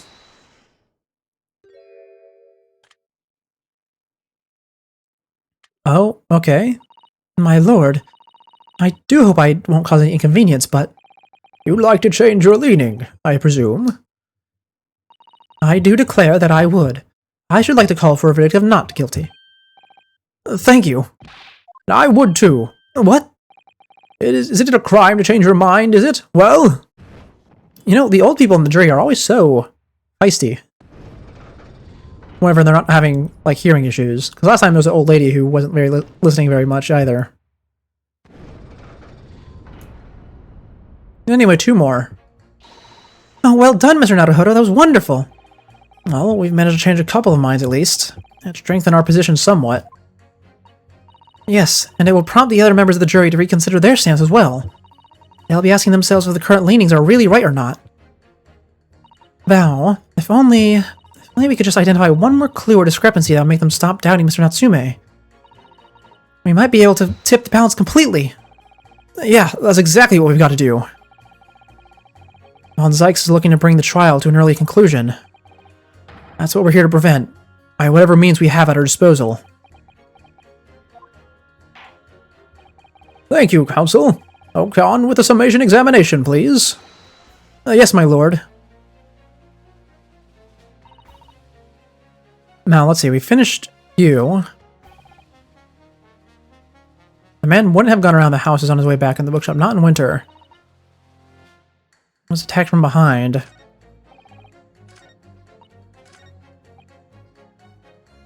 No, he didn't admit it. Excuse me, but aren't you, Yes, that's right. I was in the witness stand myself just 2 days ago. Yes, I had a feeling I knew your face. Or the sight of it, anyway. If I remember correctly, you're a banker, aren't you? That's right. After the gold rush down under, I came back to London for work. And it was all going swimmingly until you started fossicking around. Bruce Fairplay was a man of repute. Sorry. Don't think I've forgotten how you treated me the other day. You had me and that young hater pegged as criminals. Or hatter. Oh, well, you know, water under the bridge. Now there's all sorts of rumors buzzing around, and the police have been badgering me non-stop. If I could turn back the clock... Well, anyway, I don't know about the hatter, but at least I'm in the clear now. And feel free to... and free to make up my own mind about who's guilty and who isn't. Thank goodness. Alright, maybe I might struggle to change this man's mind, given our awkward history. Oh dear, I wonder what's become of Mr. First now. Okay. I think we should just press all of them at this point. But you can't deny that there are other routes Mr. Natsume could have taken back from your books. Oh yes, like the one you drew on the map, you mean? Oh, what was it? Calabash Road or something? Precisely. But it seems to me that what counts is whether the little Japanese fellow actually went that way or not. Well, yes, that's true. And at the moment, there's no proof that shows he did, is there? Well, yes, that's true as well. And as I understand it, the accused himself doesn't remember what way he went, did he? Oh, the bug is back. I mentioned, like the beginning of stream, that there's been a bug flying around here. Yeah, there it is. It's finally showed itself. I guess the spider didn't get it. Well, yes, that's annoyingly true. Winter nights are dark and cold, so the way I see it, you'd want to get home as quickly as possible. Well, yes. Why is this all true? So really, the only thing that makes sense is that he went home along Briar Road. I'm supposed to be convincing you here. I have given it a lot of thought, you know. I didn't just make up my own mind on a whim that he did it. I mean, if there was some logical reason why he might have gone to Calabash Road that way, it'd be different. I'd be happy to reconsider my position in that case. Honest, I would. A reason why Soseki-san might have taken the longer way home. Yes, a good reason. I don't imagine you'll be able to sway this young man's opinion without one. Now, I wonder what it is. What's up with your work? Please tell me. A man's life is on the line here, sir. This will take as long as it takes. Don't get clever with me now, son. My life's on the line too, and so is my family's. The likes of you wouldn't understand, but a laborer like me can't afford to have time off. If I don't work, I don't eat, and neither do the wife and kids. Oh, I see. That must be very hard. I go to the union every morning to find out what needs doing. If you're late and work's taken, it's tough. This time of year, there's water and gas supply pipes bursting left, right, and center. They're after cheap labor to get the roads dug up to fix it. It's a hard slog from dawn to dusk, it is. So, you were out digging up the roads on the day of the incident as well, were you? That's right. In fact, if I remember rightly, it was just around the corner from where it all happened. By that old bookshop it was. Hey, there's our reason. What? Another coincidence? That's right, Meerschaum Street it was. Meerschaum Street. On the map, Mr. Naruhodo, there are only 3 named streets. Juror number 5, I need you to add that information to your formal statement, please. What's the point of that? Can't we get this business over with now? Please, sir, it's important. Fine, I'll do it then. Now then, let's pit you against this guy. Objection. Those two statements are clearly at odds with one another. At odds, counsel. Explain yourself. But please, don't point. It wasn't me, I swear. What? I just want to get this done and dusted. Well, juror number 3. Oh, me, sir? Well, what do you mean? Juror number 5's words just now are extremely significant. Let's take a moment to consider the implications of what's been said on our map of the local area. On the day in question, Mr. Natsume visited this bookshop to purchase a number of secondhand books. And on the same day, we now know that there were works being carried out on the Meerschaum Street, making it impassable. Which means that the defendant's route home could not have been taken along Meerschaum Street and down Briar Road. Oh, yes, of course. What do you think, sir? Well, yes, you can't argue with that, really, can you? You must have a good 2 yards or more of the pavement up. Every gentleman and gentlewoman that came along had turned back and go the other way. So, the only conclusion is this. The defendant must have taken the longer route back to his lodgings. Yes, I suppose he must have. I suppose that might be right, eh? Juror number 3, you said the following. The man wouldn't have gone around the houses on his way back from the bookshop. But we see now that he had no choice. Yes, my lord, Mr. Judge, sir, if I may. Yes. I don't think in all good conscience that I can say the man's guilty now. Yes, I'd like to see this trial continue so we can get to the bottom of what really happened.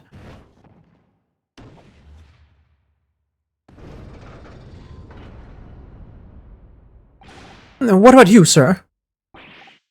Who, me? Well, alright then. If there's a hole in the prosecution's argument, it should be filled in. That's what I say.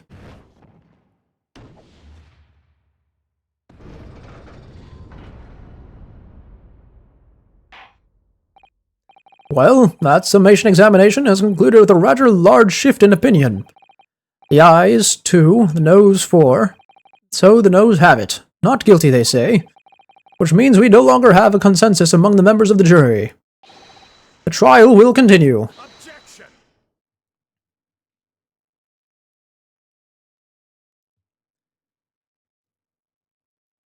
Smashing? Yeah, smashing. I was waiting for it. I was completely silent.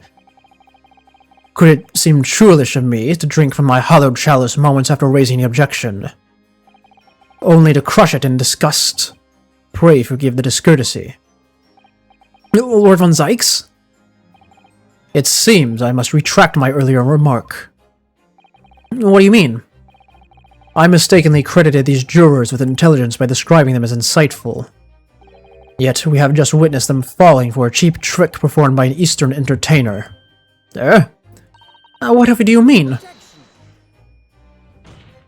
I haven't tricked anyone. Everything I've said is the truth. Indeed. Stalwart juror number 5 was undoubtedly repairing the road, as he claims. I believe you said it was a good 2 yards of the pavement which you had excavated, sir? That's right. Took me the whole day, and they paid me a measly 2pence for it. Now, my learned Nipponese friend, tell me. Do you have any notion of the distance that 2 yards represents? Well, if I'm honest, I don't have a clue, no. 2 yards is a little less than 2 meters. A little less than 2 meters? That's not much at all. In other words, a distance readily vaulted by anyone of moderate vigor. Now, would you not agree, my stalwart friend? Okay, really? No. Our friend, Mr. Soseki, is not of moderate vigor. And also, it would be quite rude to jump over a hole that someone's working on, and the guy already said that people turned back. Me? Well, I can't say you're wrong, no. What? And did you perchance erect a sign to prevent pedestrians from passing the site of your works? I wouldn't dream of it. What a waste of time. No coaches would have ever hoped of passing anyway, and we were just turning any gentlefolk back when they came. Kids jump right over us all the time. The accused is no gentleman, as far as I can see. I have little doubt, however, that he could spring over a 2-yard trench in his meanderings around town. No, there's no way he could. Have you seen him? Is that true, is it? Incontrovertible truth is that the books just purchased by the accused were found at the scene. There can be no doubt that on his way back to the lodgings, Mr. Natsume walked down Briar Road. No, they said they were too damaged by the snow. Crushed in a single sentence. And, old man, cold man, you can talk. You say that around 5 o'clock on the day in question you slipped and fell on Caldabash Road. Pray, was there a suspicious-looking Nipponese behind you at the time? Oh, I can't say I remember. You don't remember? How about a wager, my learned friend? You say it was this old man that the accused saw, but I would lay 1,000 to 1 against you being able to prove it.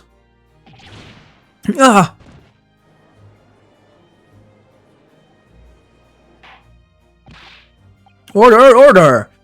Lord von Zykes, explain yourself. My lord, if you had such a trenchant argument up your sleeve, why in the world did you not proffer it during the summation examination? I wanted to give this young foreign student the sightseeing experience he no doubt came for. I wanted him to see for himself how the opinion of the jury is so readily swayed. But my hospitality has limits, and they have been reached, I feel. Oh, there goes the cape. Oh, wonderful. I love him. So, my learned friend, today's sightseeing tour of London is now over. What are you talking about? My lord.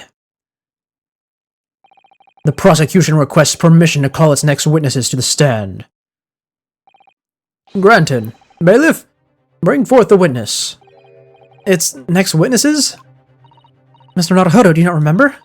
We've been told on several occasions that there were eyewitnesses to this incident. Yes, I remember. One of them being a Scotland Yard policeman, no less. I'm afraid that's likely to be the prosecution's next witness. Alright, no matter who Van Zyke brings up to stand as witness, no matter what they say, I believe in Soseki-san. I know he's innocent. And I'll keep believing to the very end, until this battle is over. Oh, are we gonna get another to be continued? Oh, we might. Oh, wait, no, we're not. Witnesses, please state your name and occupation for the court.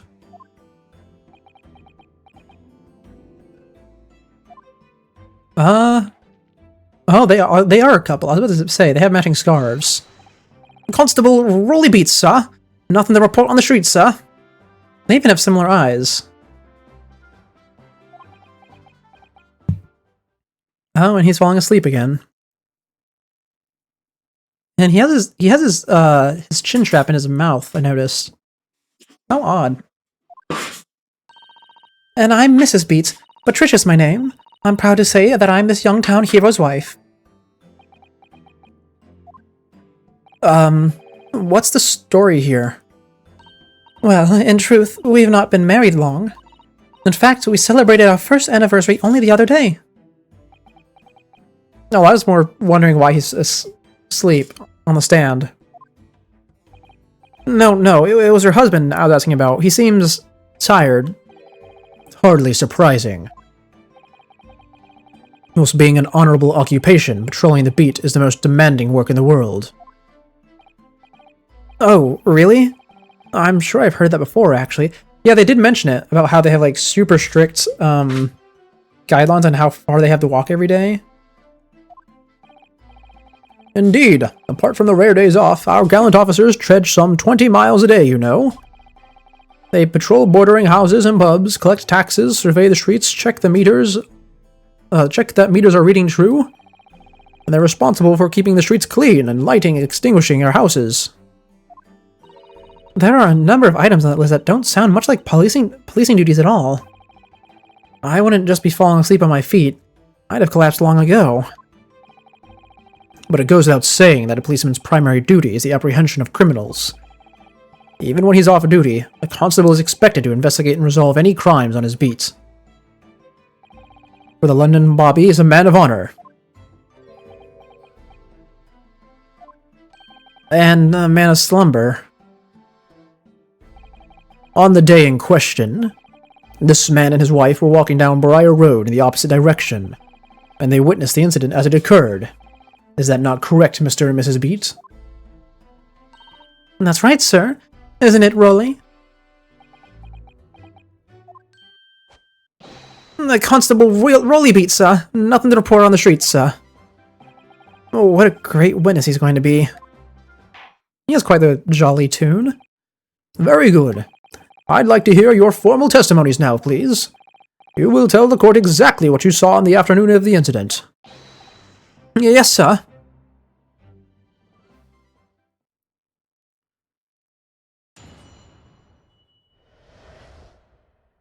Okay, here we are. What the witnesses saw. It was our wedding anniversary, and Rolly was taking me out for a meal. There was no time to change after work. Anyway, two silhouettes appeared out of the fog on the pavement in front of us. All of a sudden, one of them just collapsed on the floor. Then the other scattered something before running off. We ran straight over, of course, and then went for help at the nearby police box. It was definitely that Japanese man in the dock. Rolly and I both saw him as clear as day. Well, you just called him a silhouette. Well, this is extremely compelling testimony, I must say. Oh dear, this policeman and his wife are claiming to have positively identified Mr. Natsume at the scene. If their testimony is true, the alternative course of events that you established in the summation examination will be quashed. It's death knell, in fact, because that alternative was never viable in the first place.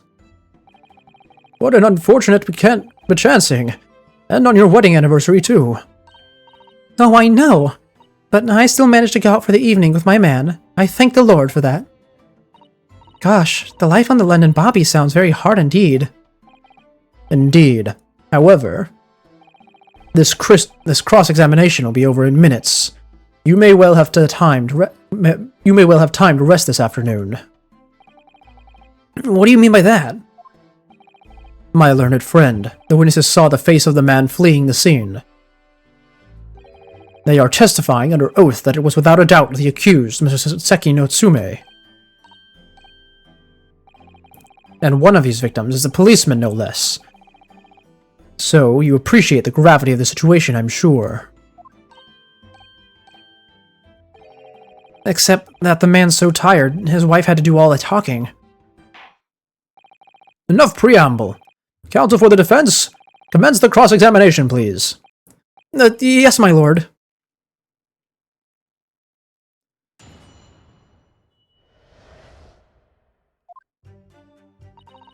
Okay.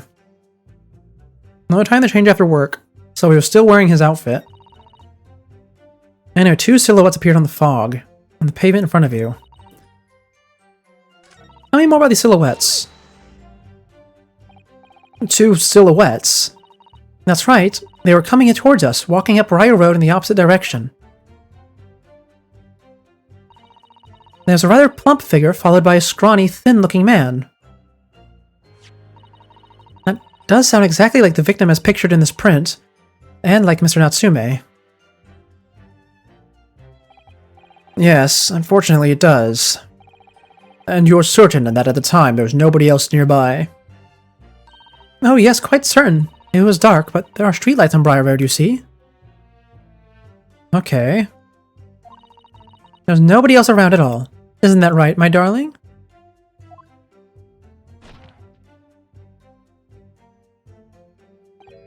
What? Yes, that's right. Of course, there was a light fog on the ground. Oh, of course there was light fog on the ground. But Briar Road is dead straight, and you can see a fairly long way down the pavement. And then there's the street lighting as well. I don't see any other pedestrians. Don't see any other pedestrians, huh? Before sleep takes firm hold, your answer, please, Mr. Beats. Are you quite sure of what you just said? Yes, sir. As a copper who spends all day, every day, keeping watch on the streets, I swear to it, sir. Now, she seems quite smitten with him. I'm as sure as my love for Patricia is true. Oh, Pat. Oh, Rolly. They're still maintaining there was no one else around other than the victim and the attacker. It's starting to seem like that must be how it really happened.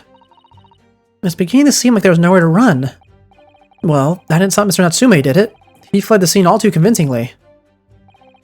Thank you. I believe we have a reasonably clear idea of the situation just before the incident now. What happened in the crucial moments that followed?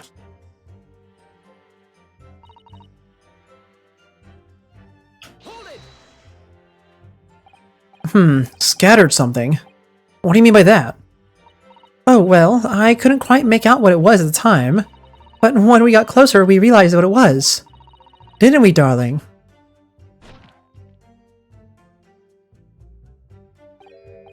What? Yeah, that's right. It was some old books. I see. Old books.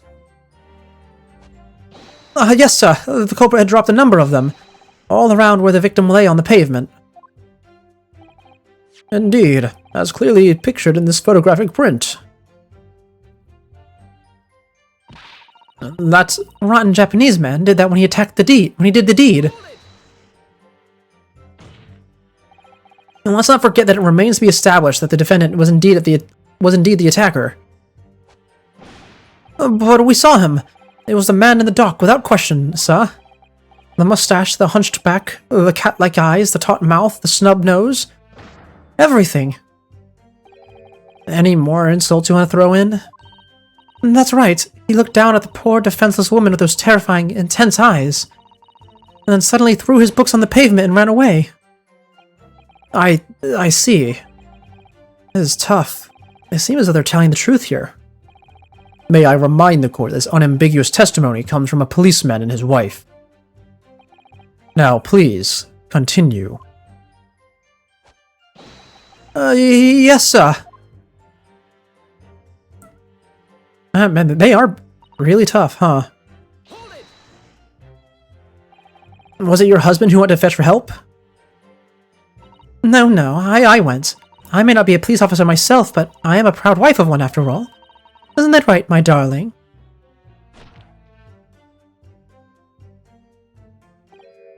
What? Yes, that's right. I asked Mrs. Beat to go. I was off duty by that point. But a Bobby is never truly off duty, of course, so I felt obliged to stay and guard the scene. Very laudable, Mr. Beat. Preserving the scene of a crime is a task of considerable importance. That's why I sent Patricia, you see. I told her where to find the right police box. Forgive my ignorance, but what do you mean exactly by the right police box? Depends on a crime's location, you see, as to who deals with it. Where the woman was stabbed wasn't actually on my beat. So I told Patricia to wait to the police box for the beat the incident fell under, so she could go and report it. I ran there as quickly as I could and asked for help from the Bobby on duty. There was nothing more potent than a young couple in love working together, you know. And thanks to your swift response, the case was quickly resolved. The actions of two model citizens. Oh, please, you're making us blush. Isn't he, darling? Yes, sir. What Patricia said, sir. Well, let's move on, shall we? Hold it! But surely you wouldn't have been able to see his face by the light of the gas street lamps, would you? We absolutely could! Us Londoners have exceptional eyesight, I'll have you know. Right. The light from that street lamps was more than enough. And my husband already told you that fog was only lights, didn't he? Yeah. And what of the fog? We're famous for it across the globe, I believe. But it is an absolute menace to those who have to live with it, of course. Oh, it is. When it's thick, you can't even see the hand at the end of your arm. Yes, alright. I take your point. Now, could you stop shaking your husband about? The constant fog makes our eyes very sharp, you see. That's why we can tell for sure and certain that it was that little Japanese man we saw. Can't we, darling? Huh? What? Yes, it was the accused, and no mistake. The mustache, the hunched back, the cat-like eyes, the taut mouth, the snub nose. Unmistakable, sir. As far as this couple's testimony is concerned, there can't be any question. It was Soseki-san they saw running away from the scene of the crime. So that's it then? That's their entire testimony? What do you think, Mr. Naruhodo? Well, I hate to admit it, but on hearing that testimony, it really does seem as though Mr. and Mrs. Beat saw what they saw. Mr. Natsume running away from the scene on Briar Road that day. Yes, I feel the same. So, if that's true, where does it leave us? The members of the jury are sure to call for a guilty verdict after that testimony. Oh no, then what do we do? If Miss Kazuma-sama were here... What are you trying to say? I think he would try to find a contradiction somewhere else within her testimony. What do you mean, somewhere else? Her statement about saying Mr. Natsume is unequivocal. Calling that into question wouldn't help.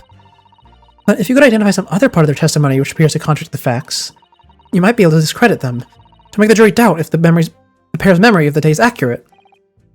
Oh, right. Now, I was thinking, what if they're at the wrong location? What if they were also looking down the street that we're saying that Mr. Natsume was on?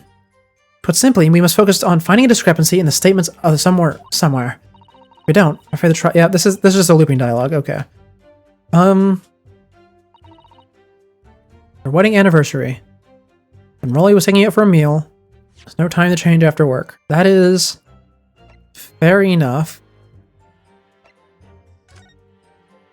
I don't have anything else that would discredit. Wait, no. It says reporting officer is Rolly Beats. So maybe... Let me see.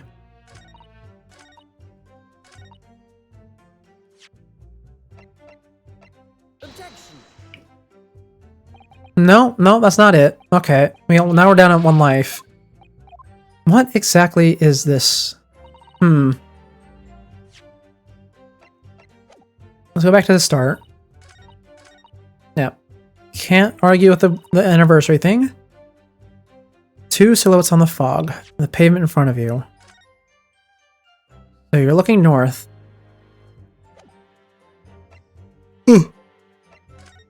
Saw 2 people. That is correct.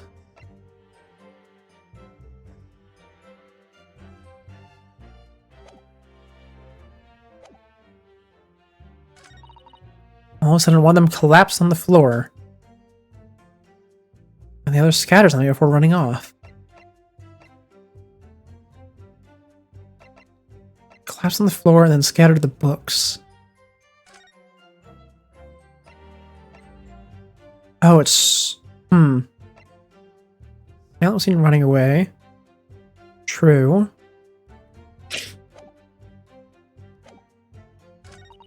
I ran straight over and went for help at a nearby police box. It's definitely the Japanese man in the dock. Rolly and I both saw him as clear as day. Oh, this one's rough. This one's really rough.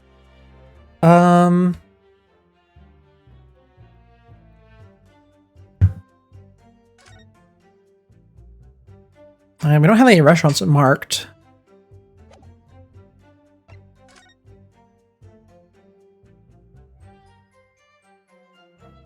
Yeah, here's his receipt, which is not relevant at the moment. The knife isn't relevant yet.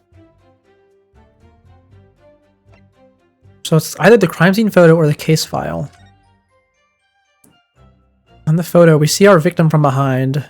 Knife and back. I forgot I have a magnifying glass. That's gonna be really helpful. Can I get anything out of it right now, though? I don't think so. Yeah, I've not seen anything. Yeah. Can't read the titles of the books. Which is a real shame. What about the case file? Young woman rendered unconscious following a stab wound to the back. The east side of Ryder Road. Seen by Rolly Beats.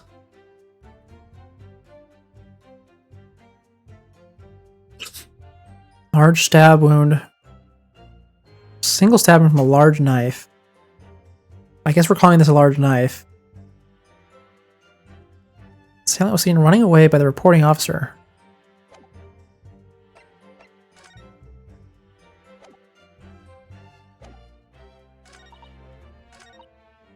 All of them just collapsed on the floor.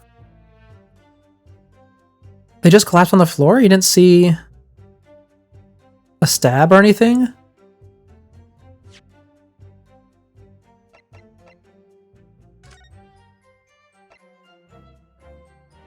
The victim remains unconscious, yeah. Apart from a single stab wound, no other signs of injury. Assailant scene was running away. Was a reporting officer and successfully arrested the next following day.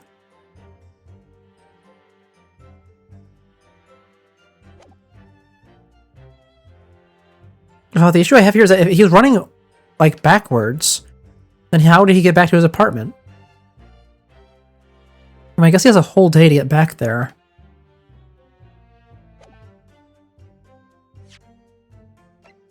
What about this? No, that's that. That's game. That's game over. Man, this one's really getting me, huh?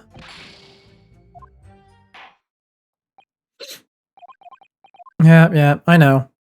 Go, send me to the game over screen. Guilty. Man, this is really getting me. Oh, thank you, Automod. Hey, Automod actually did his job for once. You guys can't see it, but they banned a bot. They haven't done that in forever.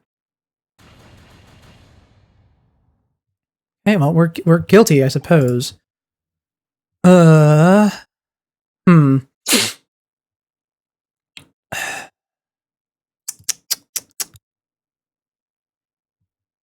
trying to think. What did I miss? What did I miss? Obviously I'm missing something.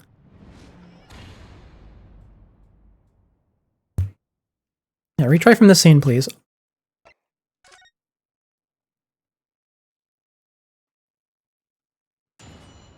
Also, for good measure, let's save the game too, because we haven't done that since we started stream.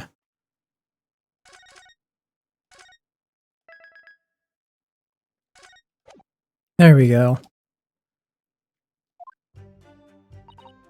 It's your wedding anniversary. Rolly was taking you out for a meal. No time to change after work, so he was still in uniform.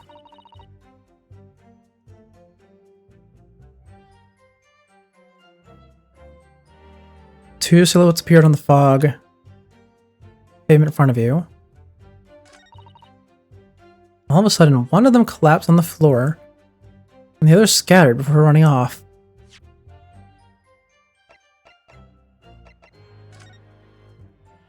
Yeah, she's not laying on top of any of the books. I was hoping, maybe.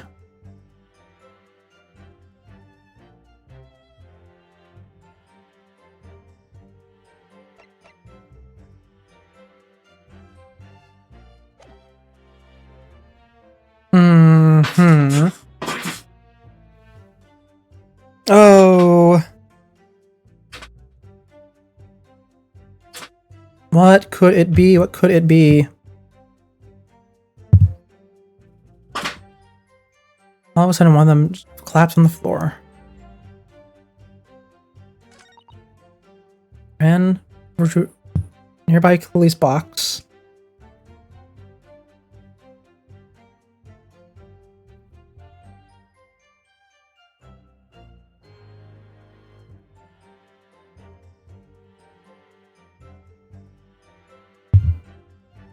Mm-hmm.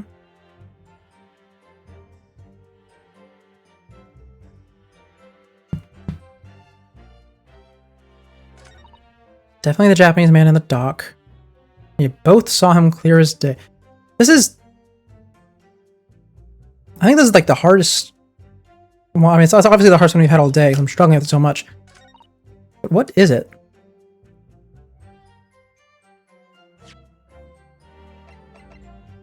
I might...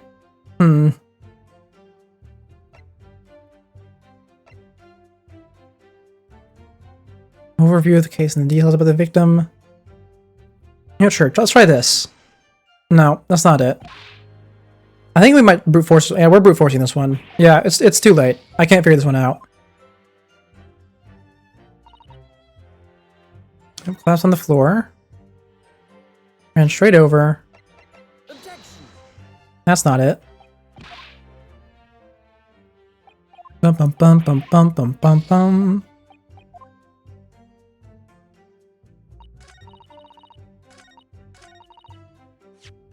Definitely the Japanese man. Objection. Things I don't think it was. Unless you're on the wrong road, but I don't have any way to say that you're on the wrong road.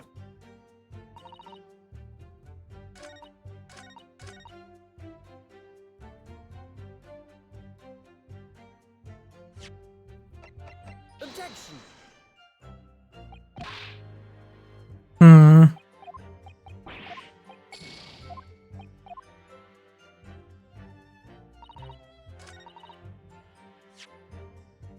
Well, in that case, I suppose... Objection. Yeah, it's not the case file, because we've tried the case file on literally everything at this point. And I still don't have any clue of what it is. I mean, I suppose it could be the photo? Guilty. I don't know. I still think it's a location thing, but there's nowhere that seemed feasible to use the map. I want to finish at least this part. Ooh, God, stream does not look pretty today, does it? No.